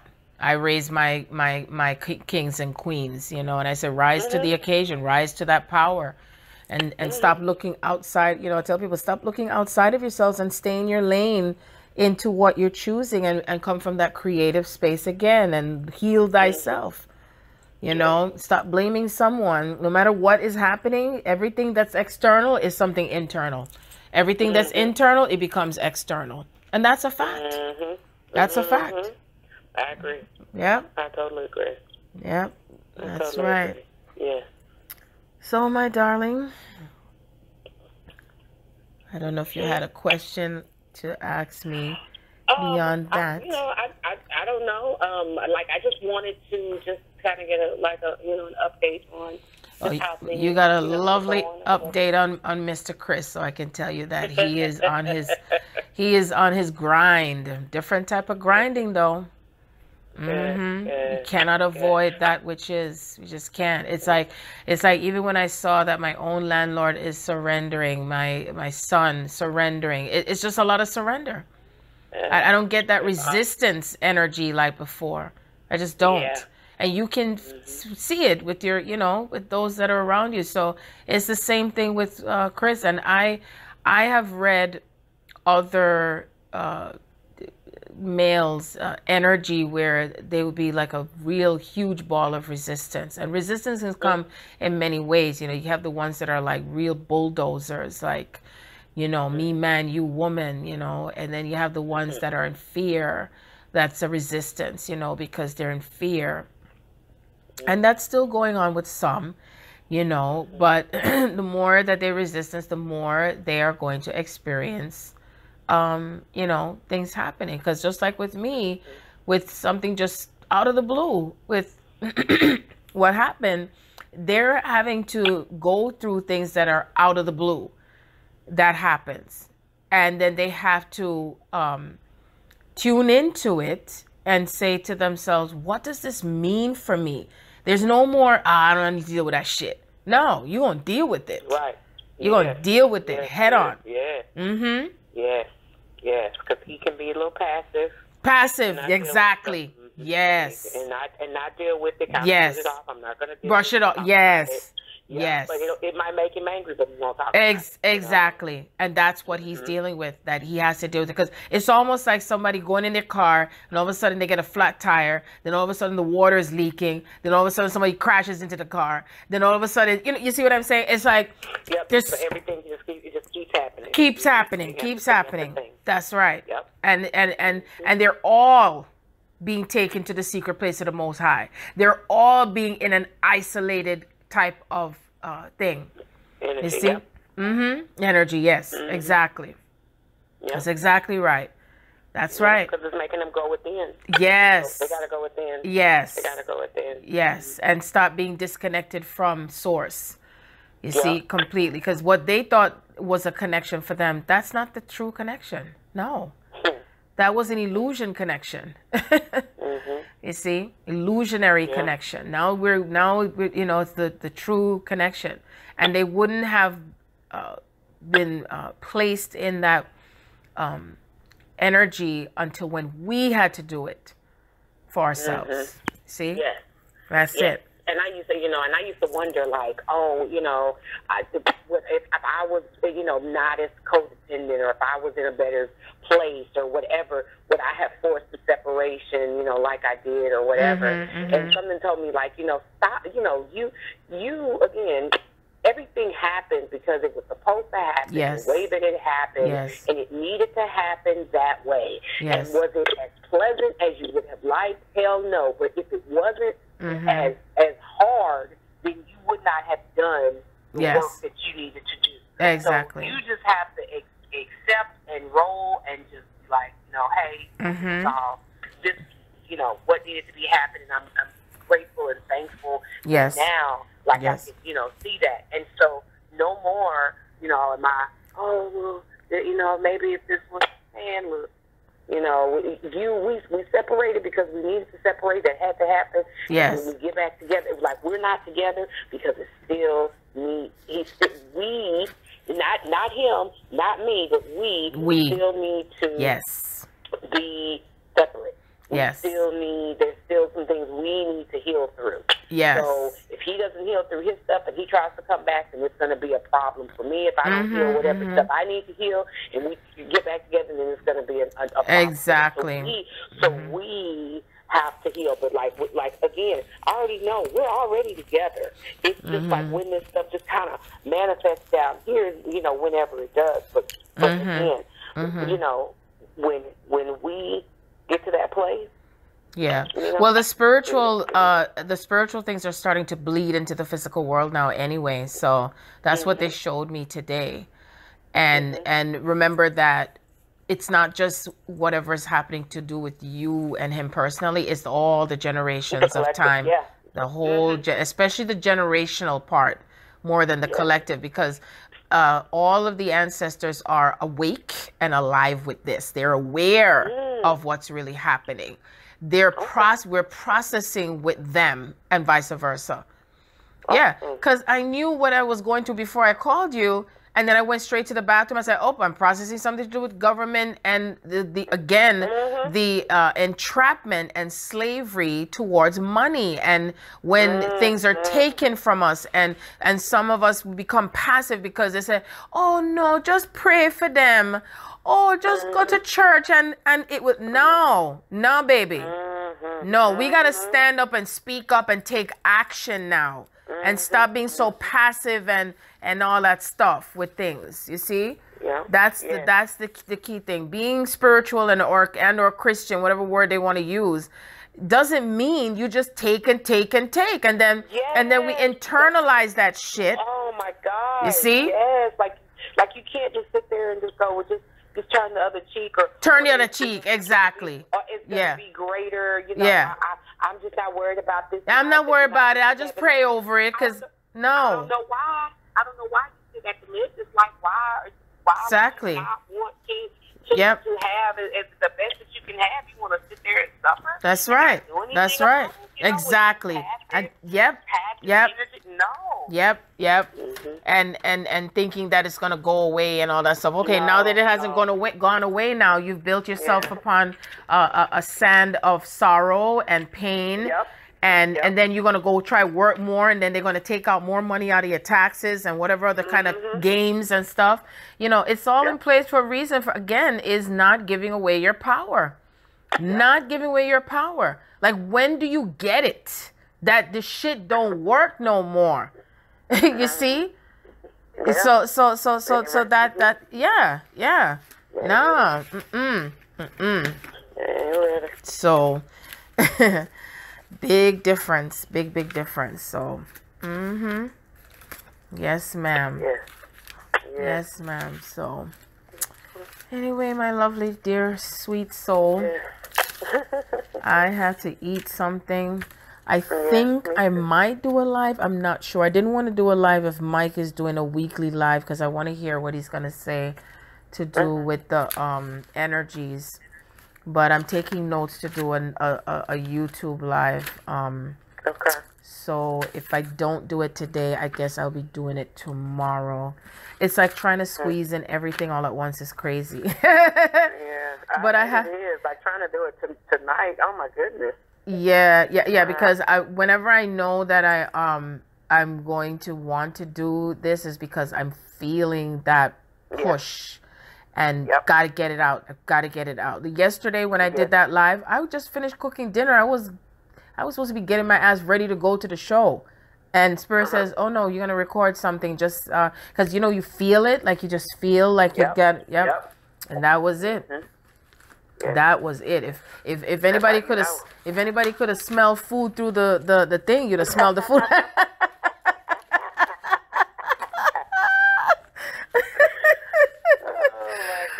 Oh gosh. Do you cook a lot of traditional Jamaican dishes? Or well, I actually made some my special chicken, and I made some potato salad and peas and corn, green peas. I made some green peas and corn. So not all the time. It depends because I can't eat the same thing every day. It gets boring. I'm just not the type of person to do the same thing all the time. So I made that, and next week maybe I'll make oxtail. I'm not sure. Sometimes I'll make. I love Jamaican food. Yes, I love it. They love when I made the oxtail. Even one of the guys that at the comedy club, he said to me, he said, "Did you bring me the dinner?" I'm like, "Oh shoot!" I said, "But I didn't make oxtail today because he loves oxtail." This is a white guy. Yeah, he lives over here. He's like, "I want to taste some of the oxtail." Oh my goodness. Yeah. Do you make sorrel too? No, my mom used to though. My mom, she was the one that would bake and all that stuff. I just don't. It's just not in me. If I cook because I have to, and people love my cooking because I cook with love, and stuff like. But me to say that I'm gonna bake and make soup and all that kind of stuff, that takes up so much time. Cooking Sunday dinner takes like 3-4 hours, and I'm like, oh my gosh, yes, exactly. So, and I make this really nice baked salmon when I'm ready, and I make it with some spinach and yellow rice and sweet plantain and all of that stuff. So like when I really go into all that cooking stuff, but I do it on a Sunday. Yeah, I do it on a Sunday. But yeah, oh my God, like I feel like I wish I could make some now. But I have leftovers, so I'll have, because I really don't like eating leftovers, but I'm still going to eat it because I said at least it'll taste good. Yeah, I just balance, and sometimes I make special salads, and I make fruit salads and, and stuff like that. And sometimes I'll make some peppered steak, or I'll make curry. Once in a blue moon, I'll make curry chicken.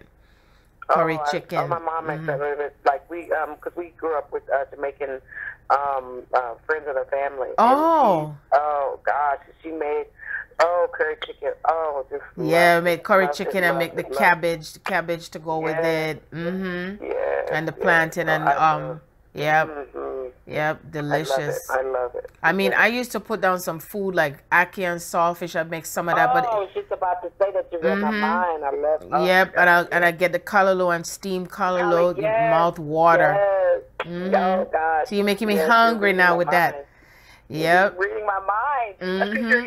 Get out of my mind. You're reading my mind.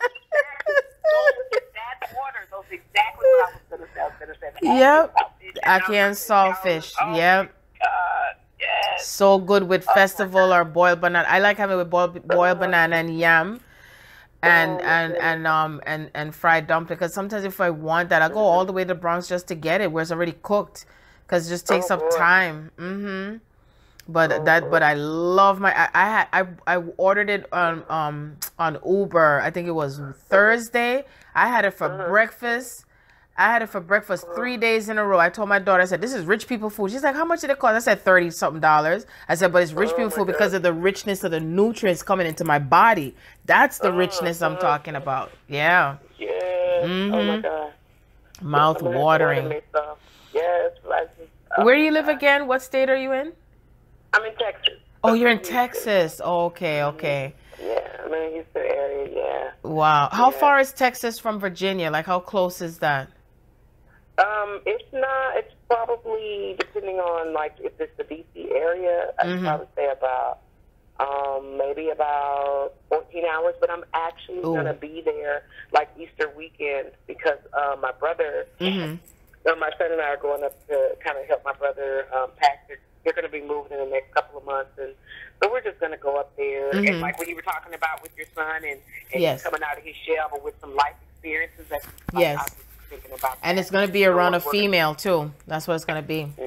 Surrounding a relationship. Yep. Yeah. Wow, because he, like, I had asked him about that a couple of days ago. Like, what happened with you and, you know, Jasmine, which was this girl that was supposed to be like his best friend, but I thought she was like, you know, seemed like his girlfriend or whatever, because she was, you know, and she was like, oh, he tells me about you, and he says you're like, I'm like you, and you know. And then I said, well, what happened with Jasmine? And he's like, I don't know, I don't talk to her anymore. I said, well, why not?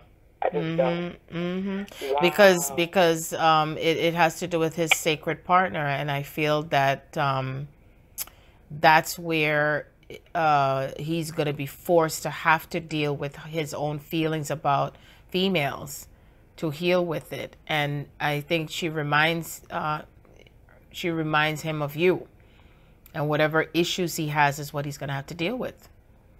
So, oh my. Yeah, it's sort of a feeling of unwantedness. So I don't know if he's felt like he's unwanted, or if maybe when you were pregnant with him, if you had feelings like, I don't know if I want this pregnancy, or it was an accident, or it wasn't planned. That would definitely be the oldest one. That would definitely be. So that's the oldest one, the one with the Jasmine girl. No, the youngest one is the Jasmine, but the oldest one was an accident. I was like in high school. I didn't want it. I had thought about. So that's the energy. Yeah, that's the block. That's the block, because he feels like, that's what I went through with my second oldest son. He felt unwanted, and you know, I almost did try to have an abortion with him at 5 months pregnant, and I couldn't do it. And so his oldest brother, my son, father, came with me. And he went back and told him when he was older, you know, to just cause problems. Yeah. But it's okay, because it had to come out, and I explained to him what happened. And so no matter whatever happens in the womb, the child picks up on that frequency. You know? You know what?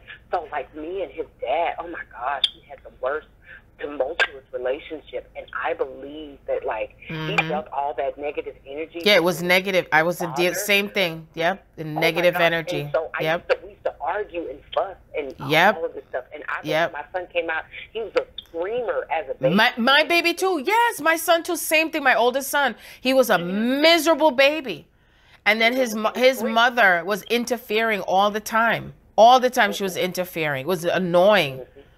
Yep. And my son, he would scream when he was sad. Like if he start crying, he would start screaming. And would he cry for hours and hours and hours? Yes. Yep, my son too. He was happy, would start screaming. So we were in church one time, and then this is when I lived in upstate New York. Yes. And so we were in church, right? And so it was this big cathedral-like church, and he started screaming because he was crying, unhappy in the church. So I took him out, and I went to the vestibule, but it just made more noise. I put my hand over his mouth just to kind of silence him, and my aunt, she was like, if you ever do that again, I'm going to report you, I'm going to do this. I was like, I don't know what to do. He's screaming. I cannot. Yeah. I stopped going to church, like, for a year. Where upstate were you? Albany. Oh, okay. Yeah. Wow. And I was like, I can't even come to church because I just don't even want to deal with that. All that, you know, if he starts crying, I mean, like, what am I going to do? Yes, you know. Yes. Wow. So he was a screamer. A mad. That's what I went through. And my son now, you would never think he was a miserable baby. He's a total he's a sweetheart. He's just so loving. Mine too. Like, if you see my Instagram post, I just posted, oh my gosh, he was just like, you know, he's a great kid. People love him. Everybody loves him. And, you know, and he was such a, you know, as he got older and got out of all of that. I mean, people just love his little energy. I mean, everybody says that. You know? Yep. Same thing. That's so funny. And he does represent my twin, and my twin, or my divine complement, I should say, with the passiveness, the passive energy. Yeah, he's like that too. My passive. like that. Yeah. Passive. passive energy and stuff. Yeah. Wow. Interesting. Yeah, very interesting. I mean, when I say it was the most horrible pregnancy, delivery. I was sick like a dog up until 9 months. Nothing would stay in my stomach. Yeah. And I was going to school and vomiting everywhere. And then it turns out he was a miserable baby, like really miserable. And then my aunt, she had died before she got to see him. She was haunting the house with him and he's screaming his head off. I mean, it was just like one nightmare after the other. Yeah. Yeah. Yeah. So I went through the same thing, and his father was dealing with he was just a dark energy, like, oh my God. Yes, and his father was a dark energy too. Like, we broke up. It was 5 months pregnant. Like, I was 5 months wow, pregnant. he broke up with me. He left. Yes. Wow, he did me a favor though. Yes, you know what? But you know what's so crazy? He left, and I was working. He left me too. As a permanent sub at the time. He left me. Yes. And I went to work like the very next day, like after he left, and I had somebody say to me, "Wow, it looks as if, like, what happened? Are you okay?" I was like, "Yeah, I'm good." It's like, it looks like a dark cloud has been lifted from over your head. It looks so much different. It looks so different. What happened to you from the course of yesterday to today? Because I would still wear my wedding ring because I didn't want anyone to know that, you know, something major had happened. So I would still, you know, wear that or, you know, whatever. But that's what he said. I never will forget that. Sitting at that desk, he walked up to me and he was like, wow. You know, you just look like a dark cloud has been lifted from over your head. Like you just look completely different. Wow. That's amazing. That's amazing. Yeah. So that shows again how we were, you know, how many of us have had parallel lives, you know, with dealing with the dark energies and oh my gosh, and the manipulating energies. Oh my gosh, he was a master manipulator. Master manipulator, very manipulating. And then his mother deal with darkness too. It was really, really awful. I hated him. He called BCW on me. I mean, for no reason. And the lady came to my house and she was like, wow, he's really jealous of you because I had gotten married and he had left me. He broke up with me, you know, and he went to someone else, you know what I'm saying? And everything was always about trying to get back at me, always trying to get back at me for no reason. Constantly took me to court for child support, had my son taken away from me. And all I kept saying is love knows no distance, love knows no distance. And it was one of the deepest, darkest times of my life. I had no vehicle. I was struggling. I had to pick him up. And one day when I took my power back and the game changed is when I said, you know what? I love my son, but fuck you. I'm not picking, not to my son, to him, because he felt that I was going to conform to how he wanted me to pick up my son on the every other weekend that I had. That's what the judge ordered. And I was like, oh, I'm not going to get him. And I was like, what is he going to do? Force me to go pick him up? Kiss my ass. Right. Yeah, that's what I had to, that's what I did. That's what I did. And, you know, and after all that stuff, it was like, what is it worth? Like, it's so stupid. Really, really stupid. And my son finally saw him for who he is. Yeah, finally saw him. Dealing with now. Like, yep. With my youngest and his dad, like, just, you know, you just need to see him for like who he is. Yes. You know, and he's not like this great person that he tried to make out to be. Right. My youngest son's dad, so he was with me when I had my older son, of course, and so he, you know, knew all that stuff. And then, so he goes out, like I said, he's this master manipulator, con artist, and all this stuff. So he creates this company, right? But he has the nerve to name it after both of my children, as if he was some provider or, you know, someone who was financially supportive of what was going on. Like, there were times, I mean, when he wasn't working. I mean, I was working. He wasn't working, but he was like, you know, you need to do this, you need to do that, we need to do this, we need to do that, or ask your dad if he could buy us a car and we can, you know, live in a townhouse and we could do this, but blah, blah, blah. Other people do it, you know, white people do it, blah, blah, blah. I'm like, yes. What are you doing? Why are you not working? But he named his company after both of my children, has the nerve to walk around and say that he's the CEO and a founder of this company, but, like, won't pay child support. So, I mean, this is years in the making. Years. So. Wow. But I finally made peace, you know, with myself and whatever to do with him years ago at my son's birthday party. And he, you know, but we're not best friends, you know, because once you go with certain energies, yeah, I don't dibble and dabble, you know. Yeah. So, but I just see him as what got me through it, honestly, was the book The Little Soul and the Sun by Neil Donald Walsh. That's what helped me to release the hatred I had towards him, because I couldn't fathom it that he called BCW on me to have my kids taken away from me just to get back at me. I was like, who does this? And he knew that my son, my third son, he was an infant at that time. And when they came to visit my home and saw how my home looked and it was clean, and they were like, why would anybody call saying that your children are being abused? I said, because I know who it is. I said, who's the one that made the call? They wouldn't tell me. I said, I already know who it is. I knew it was him. And there was a time when I was laying in my bed sleeping, and I felt this energy of someone taking their fingers, pressing on my throat, trying to kill me. And I was holding on to my ex-husband at the time, and I was like, oh my God, I couldn't get the words out because the finger was pressing on my throat. And the only thing I could do was to say the Lord's Prayer. And as soon as I started saying, I felt the finger lifting off of me, and I knew the energy was coming from my son's father. That's how dark his energy is. Yeah. Oh my goodness. Oh yeah.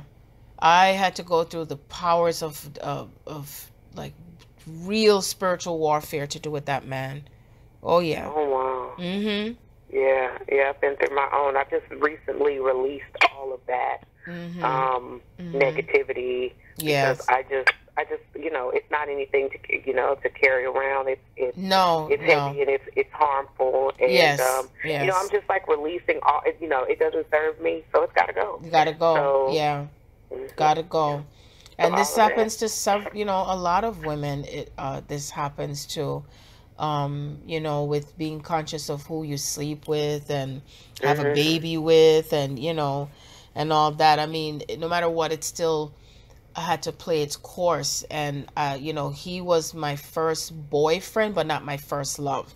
I was not in love with him. I was just like attracted. I call that attraction, you know.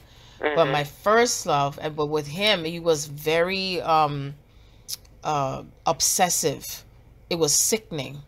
I mean, it was very obsessive. And my twin in the past life was obsessive over me.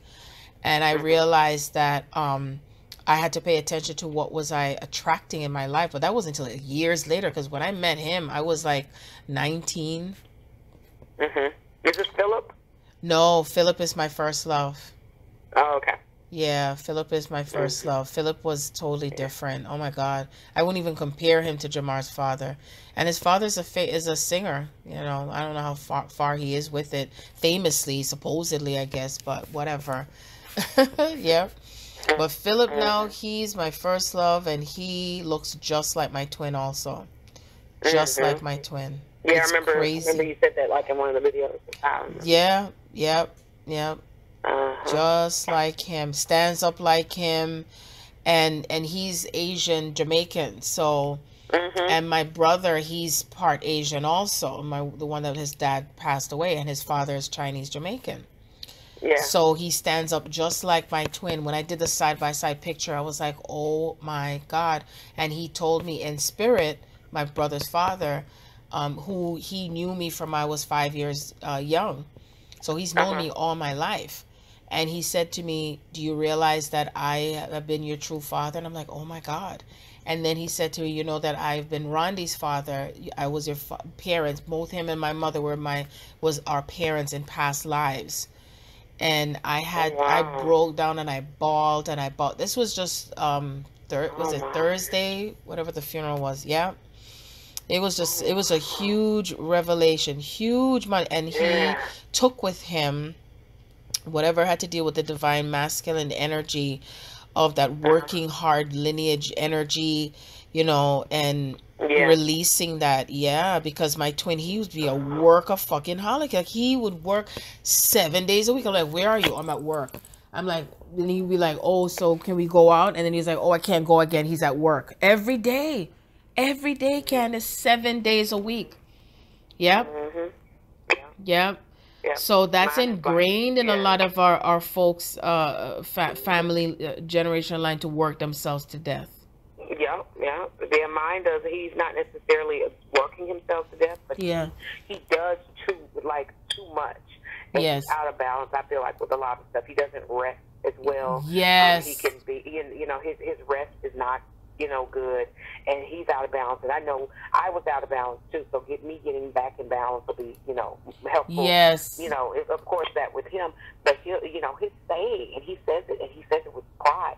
Go hard or go your ass home. But it seems like he wants to go hard at every freaking thing. But if you go hard at everything, then you're spent. Yes. You are spent. Yes. Like, everything doesn't deserve to be priority number one. Exactly. Exactly. Yeah. It's exactly true. So that's something I'm learning. Yeah. Me too. I know. Of course, you'll learn it. Me too, because I realized, I said, you know what? I had to look at myself and check myself. And I was like, wow, you know what? I may not be getting up physically going to a job, but I'm always doing, working. And then I wasn't resting as much. And so I said, I'm going to do things differently, and I'm going to rest. I'm going to just sit down, relax, watch a movie. Just don't do anything I'd be fidgety, and that's why I said, you know what? I was like, should I go to the comedy club? And I'm like, you know what? If the tickets are not sold out, I'm gonna go. And bam, there it was. Look, I took your advice last weekend and went to the movies and went 2 days in a row and went to the movies. And oh my gosh, I came back to where I had the best time. People thought, they were like, oh my gosh, you look like you had just got some. I was like, no, I'm not. Yeah. Because they're like, you're glowing. I said, I just had a great weekend. I said, we went to the movies. Yes. And, I just relaxed. And I said, it was just great. Yeah. And they were like, wow, just going to the movies, that'll do it for you. Yeah. Like you, but I was just like, dude. It was great. Yep. It was great. And I saw Captain Marvel, and then what else? Nice. So, yeah. Nice. My son to see Captain Marvel. I can't wait to see Endgame. Oh my gosh, I can't wait to see Endgame. That's gonna be the end of this month. But you see what happens when we do that, because I know some people might say, oh, well, we still got to face our darkness. Yeah, but what'll happen is when you are placing yourself like a chess piece with the laughter, the dancing, the movies to shift your thoughts and all that stuff, what'll happen is the part of yourself will become more of that frequency. And then you neutralize the sorrow, the sadness, what you're facing. And then if something else comes along the way that can kind of throw you off track, then all of a sudden it doesn't affect you as much. So that's the key to this. So that even if someone says, oh, guess what happened to so-and-so, because it's that energy that throws you off again and say, are you going to go diving back into someone else's story with what's happening, or are you going to stay centered? You're aware, you acknowledge it, and then you go back over to the other side where you are back to your joy. Do you get my drift? Yes, that's what I did. Like this Saturday when I had that whole, oh my gosh, that was so sad. And then I was just like, that's not my story. Exactly. I said, that's not what's going on with me. I mean, that's sad, but that's not my story. Yes. That's not my energy. Yes. And I kept it pushing and watched something else and was laughing and was joy. And I was so excited about that happened. And myself. And I mean, it was great. That's the key, honoring ourselves. And see, self-care and honoring ourselves is not even just the baths only and stuff like that. It's also what we can do to keep ourselves neutralized and elevated with this frequency, because when I experience what it's like being in this blissful energy, it's a nothing compared to just laughing and joy. No, it's your whole beingness that's blissful. You see, your whole entire body, your mind, your soul, everything. And that's what creates the youthfulness. That's what creates the longevity. We're not supposed to die. No. We're not supposed to die. I've been like, I used to be like really totally deathly scared of like roller coasters and like all these other kinds of things. Yes. And so like just here lately, I'm like, maybe I want to go to an amusement park and go ride yeah, well, you still will never get me to go on Nitro, I'll tell you that. When I went on Nitro, I was like, never again. No, sir. Like, maybe I want to do this indoor skydiving. Maybe I want to, Yes, something. Yes. Yep. I feel like I just want to go and just adventure. Exactly. Yes. Exactly. That's how I'm feeling. That's right. And when we're in that space, there is no such thing as loneliness, because Spirit will always send someone, some way that will say, hey, I want to join you with it on this. And it doesn't have to be sexual. It doesn't have to be any condition placed on it. You know what I mean? Yeah. And those are the things that our twins are teaching us and reminding us of. Can you move through life as if I'm with you and not be attached? You see what I'm saying? Yeah. And when you're at that place, you know what I'm saying? And that's when you're back in that void where you don't have to have something or someone to feel this love, to feel this companionship, to feel the sexual energy, which can be very strong, very, very strong. And no matter what, it's still going to happen in the physical place. It's just to know that. And it's going to come back like I call it the law of physics, like a rubber band, the rubber band effect. That which is going to still attract to itself that which is not, the opposite, the polarity. That's just the law. Whatever it is, it's by right of consciousness, it is going to come back to you.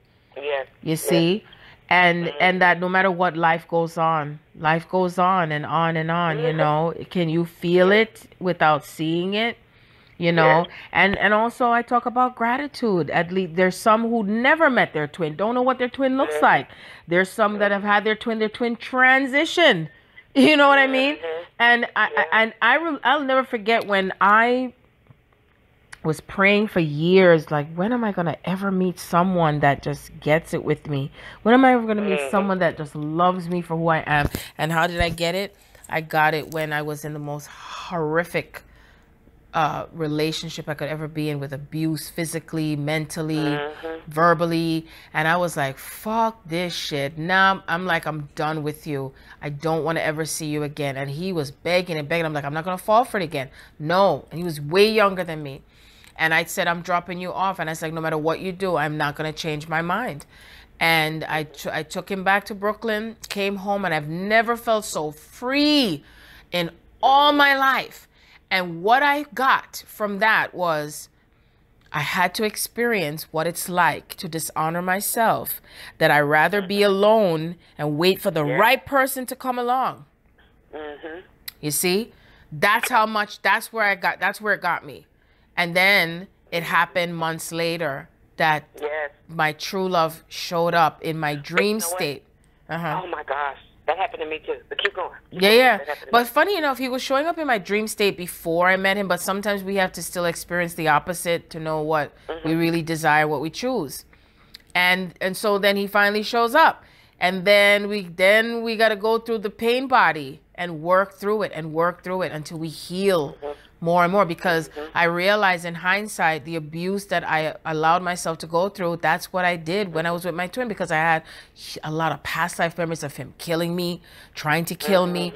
I was a Mexican once where he was dragging me by the hair and he was abusive, and it was a weird sexual thing with me and him. It's like I enjoyed having sex with him, and I still allowed him to abuse me. And guess what? That's what I went through with my second oldest father. Not even the first one that was obsessive. The second one, it was possessiveness.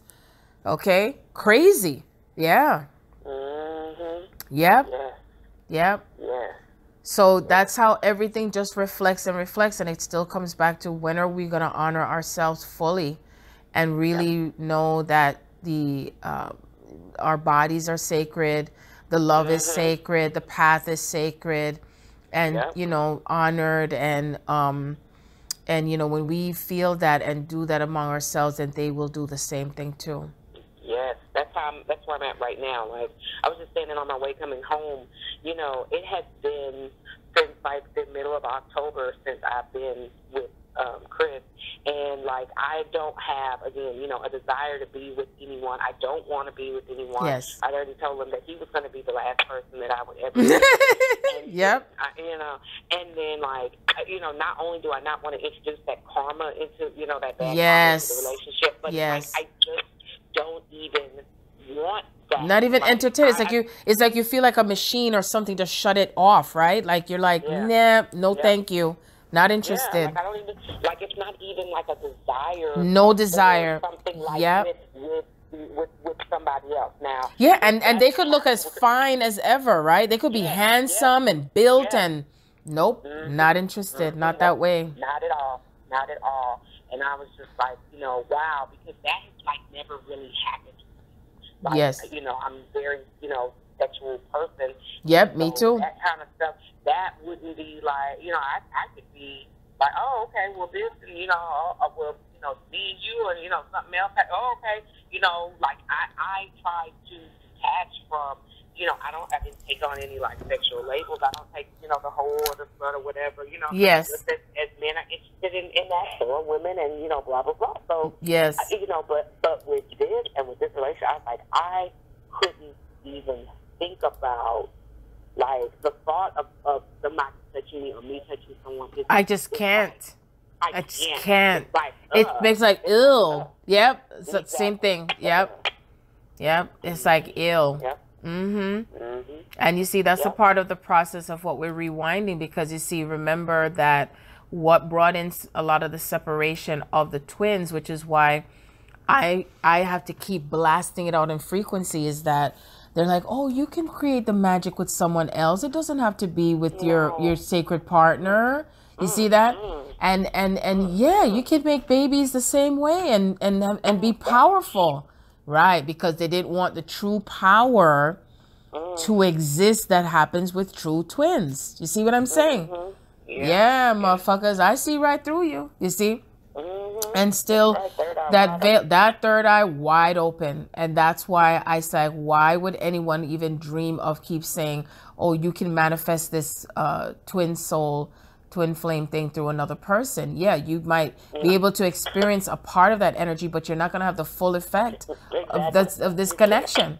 You just can't. You don't. And there's no such thing as having multiple twins. I just will not teach it, and that does not exist. I have a true twin, and I have a divine complement. Yes, your twin can be your divine complement, but this is what Spirit told me when I said, well, what is this? And they said that he is, I attracted to have two because of the power that I'm exuding on earth. So therefore, and they told me that it could happen either way, where it's a physical polyamory thing, or it could be where I'm embodying the energy with my twin and the frequency of him embodying the, what do you call it? Like, the combination of that divine masculine energy. Because just like how when with your son, that you see the version of your twin through one son, and there's a version of your twin through the other one, and it's all converging. All of it is converging. It's coming into that oneness, that one aspect, and not separate any longer. You see what I'm saying? So, that's right. Because every time I question, it's like, well, okay, is it just that I'm maybe just reliving the past with when it was, and then they're like, well, what do you feel? And I'm like, well, I don't know, you tell me. And they're like, well, follow your feelings. And I'm like, well, okay, well, I'll just watch and see what happens. And then what happens is I start to see synchronizations to do with one. Soon as I go over to one name, then the other one comes up. Then if I go over to the other name, then the other one, it comes up. So I'm like, excuse me, I'm like, okay, I surrender. Right. And I'll leave it alone to whatever it, or however, because they show me that the love that many of us are permeating is not the same as how it has been before. It is not going to be the same like how relationships have been. Totally eradicated. See, that's right. All these rules and regulations and, and contracts and all that stuff. Contract terminated. That's it. Yeah. Wow. Many of us are heading into Hyros Gamos, spiritual marriages. Yeah. That's right. It's a spiritual marriage. It's a alchemical marriage. And this has to do with the true frequency, the true codes, divine one code that's existing between you and your twin. And that combination of codes move together like multiplication of codes, you see?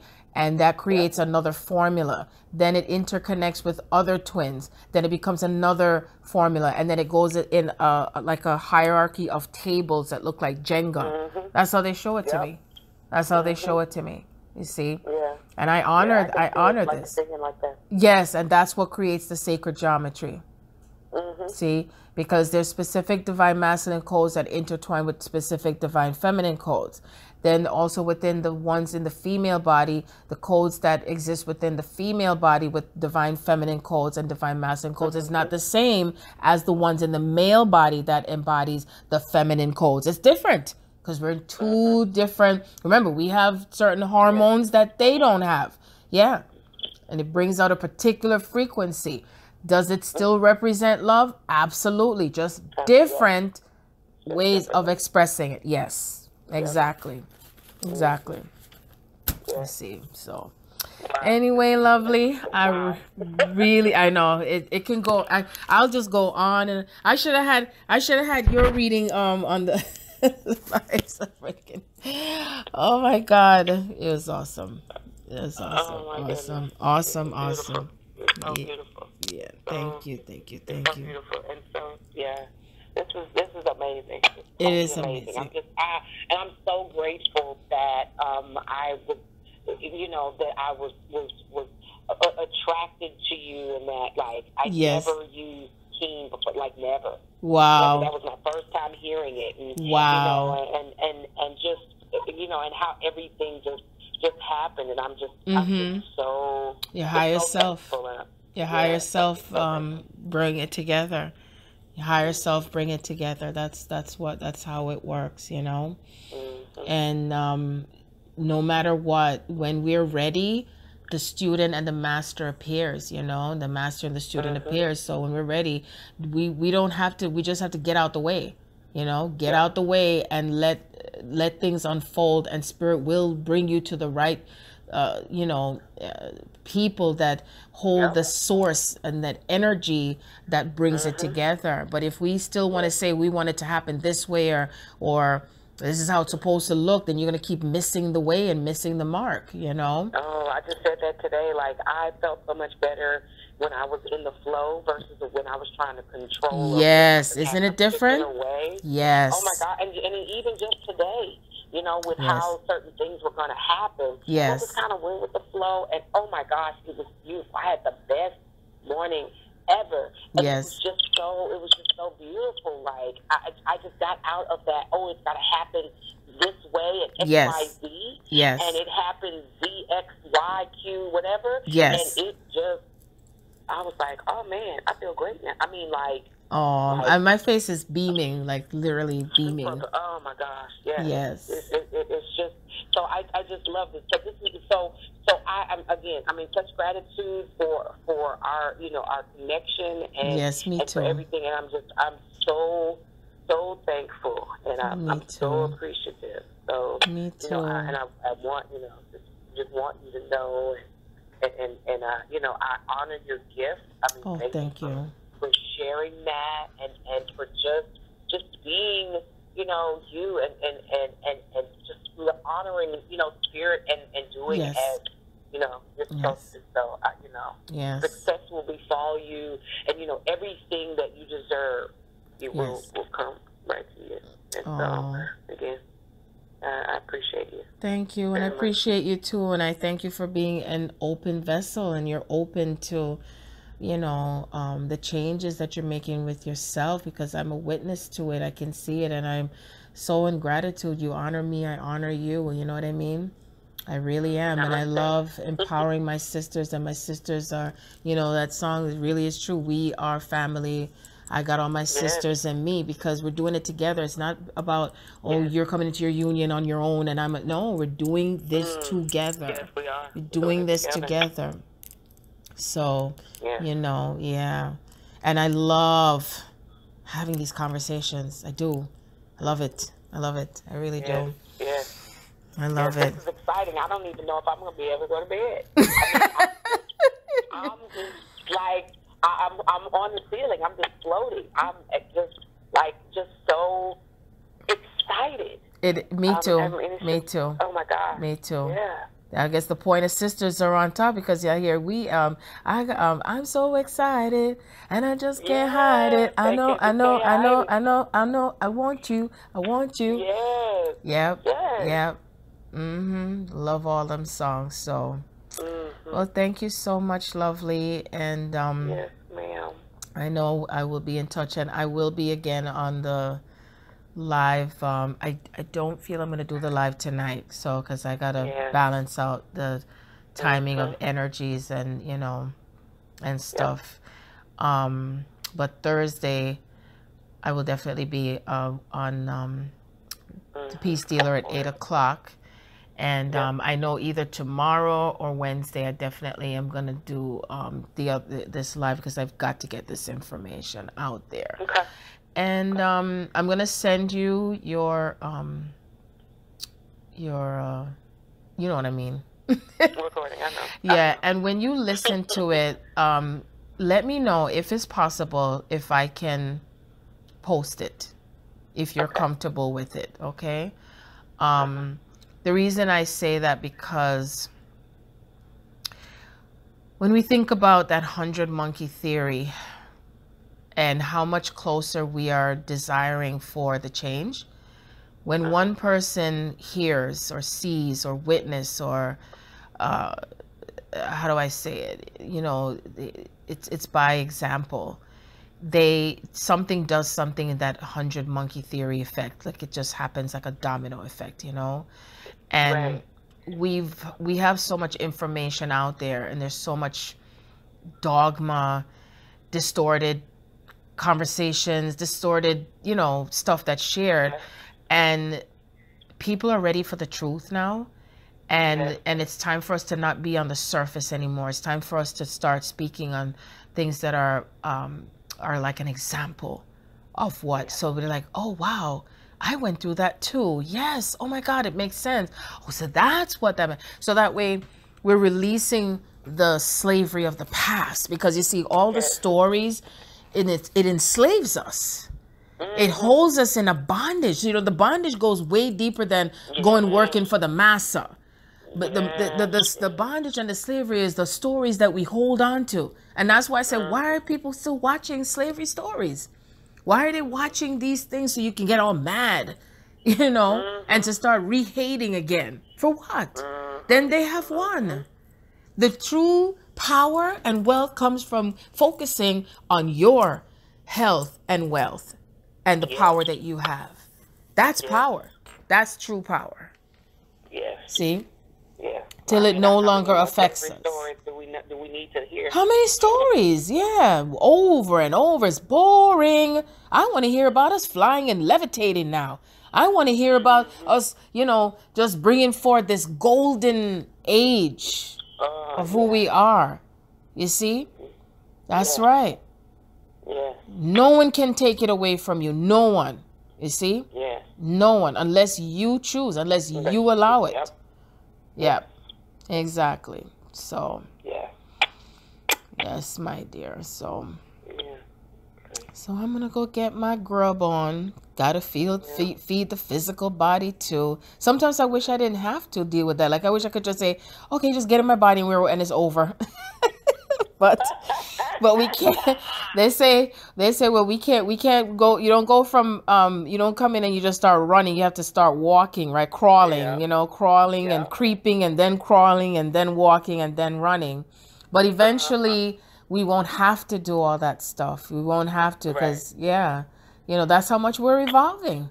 Really, that's why I don't worry myself and stress over what people stress over with things like, oh, I got to do this. You don't got to do anything. We're choosing. Oh my gosh. Yeah. Yes, this guy. Oh my gosh, they had this. Oh my gosh, the Mercury retrograde was so horrible. At it knocked like our system down at work. Yes. We couldn't put grades, and then grades were due, and this guy was like, oh my God, I'm so stressed, and this and that, blah blah blah. And what people do? I said, why are you worried about that? Yes. What, exactly. Exactly. Well, I don't know. Well, what if it, I said, but why? You can only do what you can do. Do. About that. Yes, exactly. Like, stop. And then stop bringing that to me. Yes. Go over there. Go over your lane with it. Yes. I'm not worried. You don't need to be worried. But if you're going to worry, you go worry over there. And you see, that's what I love is the fact that we're here to iron out those projections that people place on us and thinking like you're going to join them. I'm not joining you. I'm uninviting myself to that energy. You see? Yeah, I'm taking myself away from that party, baby. That's right. Yes. Yes, indeed. Oh my gosh, beautiful. Beautiful. Yeah. Beautiful. Well, thank you so much, beautiful one. I'm in appreciation again in the beauty that we bring together, and you're like one of my other sisters that I just love what is templating on earth. It is beautiful. I see it, I feel it. And I'm just expecting to be invited to all these spiritual weddings and to be a part of it and hold that space. Yeah. Of course. Yep. Of course. Yep. Of course. You might be officiating. Child. You work on that. You get your license. Oh my goodness. Well, I feel I will be more holding that energy for all of those who are coming into that place, so that way I'm focused on it staying together and cementing it with you. I rather hold that space. That's my objective. And I'm gonna be throwing the flowers and the, just that's right. That's you throw away whatever you want. Yes. So we're gonna be jumping brooms and lays, everything we can bring together that it's in one unity. It's just incredibly beautiful. It's just a beautiful thing. And all these true sacred unions, the physical ones now, they're all coming into play this year. It's just, I feel it. It's just so strong. And it's powerful. And what I see with the divine masculine, it's just bringing joy to my heart. It really is. It's like I'm feeling it in my solar plexus. Like I'm feeling the excitement that's coming with this. Yes. Yeah. Yes. Yeah. Yeah. And it's no more where it's just the goddesses that are holding hands in a circle. The goddesses are holding hands in a circle with the gods. Yes. Beautiful. Yep. Beautiful. Yep. Totally amazing. Yeah. Well, looks like I had my 3-hour conversation with you. It was actually 2 hours, but so you see. Oh my God! And I thought about that today. I was like, at the time, I didn't have because when I looked at how much the bill was, it was in it's like $700, and I was like, I said, I'm not going to come at that from a place of feeling lack or feeling bad, because I never felt bad about the amount that I spent. I said, because at the end of the day, I said, this is for me. This is for my, my health and my well-being. It was definitely well spent. And I said, and I'm glad that you said, hey, check out my website. I said, because that's. Oh, I said that on the oh wow. Like my channel, like my channel or whatever. I was like, okay, so I wrote because those calls are not enough for what's happening right now. This is bigger. This is bigger than the little 2-5 minute 1 hour. No, Yeah. No. And I needed that, and it was just kept going. I could not say no. It didn't. It didn't matter. It needed to be there. And I was like, it's just, again, like I said, it's just gratitude and thankful and and even on that Keen thing, they take away most of the money. It's such a ripoff. It's a ripoff. It's a ripoff. So, and I couldn't feel right within myself, you know what I'm saying? Because I know no matter what, God is blessing me. I'm blessed. I'm highly blessed and favored and everything, and I measure abundance, not just on money. I measure abundance with everything that I'm wealthy. You see? And it doesn't have to come from one person. It can come from another source and another source and another source, you see? So that's it. And I don't pay attention to the source. I pay attention to that I am, that I am, that I am. And that's it. Yes. Not, you know, yeah. Yeah. So I'm in gratitude. And you're not the only one that has been captured in my direction. The same young lady that we did the thing, Keandra, she too. Yep. Keen also. That's right. Yep. And when I met her, I was homeless. And I did my reading with her in my car. I didn't let it stop me. That's right. That's right. I stayed in the power of the presence of the Christ. And, you know, she's been so good to me. You've been good to so many. It's just been so good to me. Such a blessing. It's such a blessing. Such a blessing. Yeah. Yep. So, yes, my dear. So, all right. So, you have a wonderful rest of the evening. You too. Go and eat. I'm gonna find me something to eat. Yeah. I'm gonna take my spiritual bath. We'll take me another one. You said 2 weeks. I'm gonna do 13 days with the 13 herb bath. Okay, and you were able to get the herb that I mentioned to you? Oh, I got the same stuff from another place. Oh, you did? Oh, yes. Lovely. Yes, ma'am. I forgot to tell you, but you know how you said, oh, you like me and you all that. Oh, yes, ma'am. I called her. She had made the batches. I got like enough. I got all of that stuff. I got my beautiful. Salt. I got yes. my Dead Sea salt. I ordered that. Yes. I got me some Florida water. Yes, ma'am. Yes, because because homie don't play that. That's me. I was ready. I was taking care of business time. Yes. I get it done. I stayed up late last night. I make sure to take a shower first and be ready and get all in my tub. I light my candles and I do my my stuff. Take the herbs and I rub them around like my navel and everything, and then when I step out of the tub through the white light, oh my gosh, it's just such a beautiful thing. I was just trying to tell my little young sister, I said, this right here, I said, I'm honoring myself by doing something for me. Like, I'm giving myself a bedtime. Yes. Even preparing myself for bed, because I've been so used to, I just fall asleep wherever I am. Like, I can't even prepare myself for bed. I just go to sleep. I said, live right. Well, eventually all of that is going away too, where we won't be requiring sleep and food and all that stuff, because the light is what sustains us. The light is what sustains us. I'm getting like that, or at least somewhat. Like, I don't eat as much as I used to. Like, I can't, I just can't, because I just don't want, it's like so heavy. And I just want to be, free. Light. And free. And there's sometimes I just won't eat at all. Like, I'm just hungry. Yeah. It's just like so much, all the energy flowing. The energy, Yeah. Yep. So right. Yeah. It's me. But I'm going to eat a little bit tonight. Yes, me too. I have to. This body has to be refueled. So for sure. But I just, like I said, I'm not attached to time, and I'm not attached to what this, that, and all that. Nah.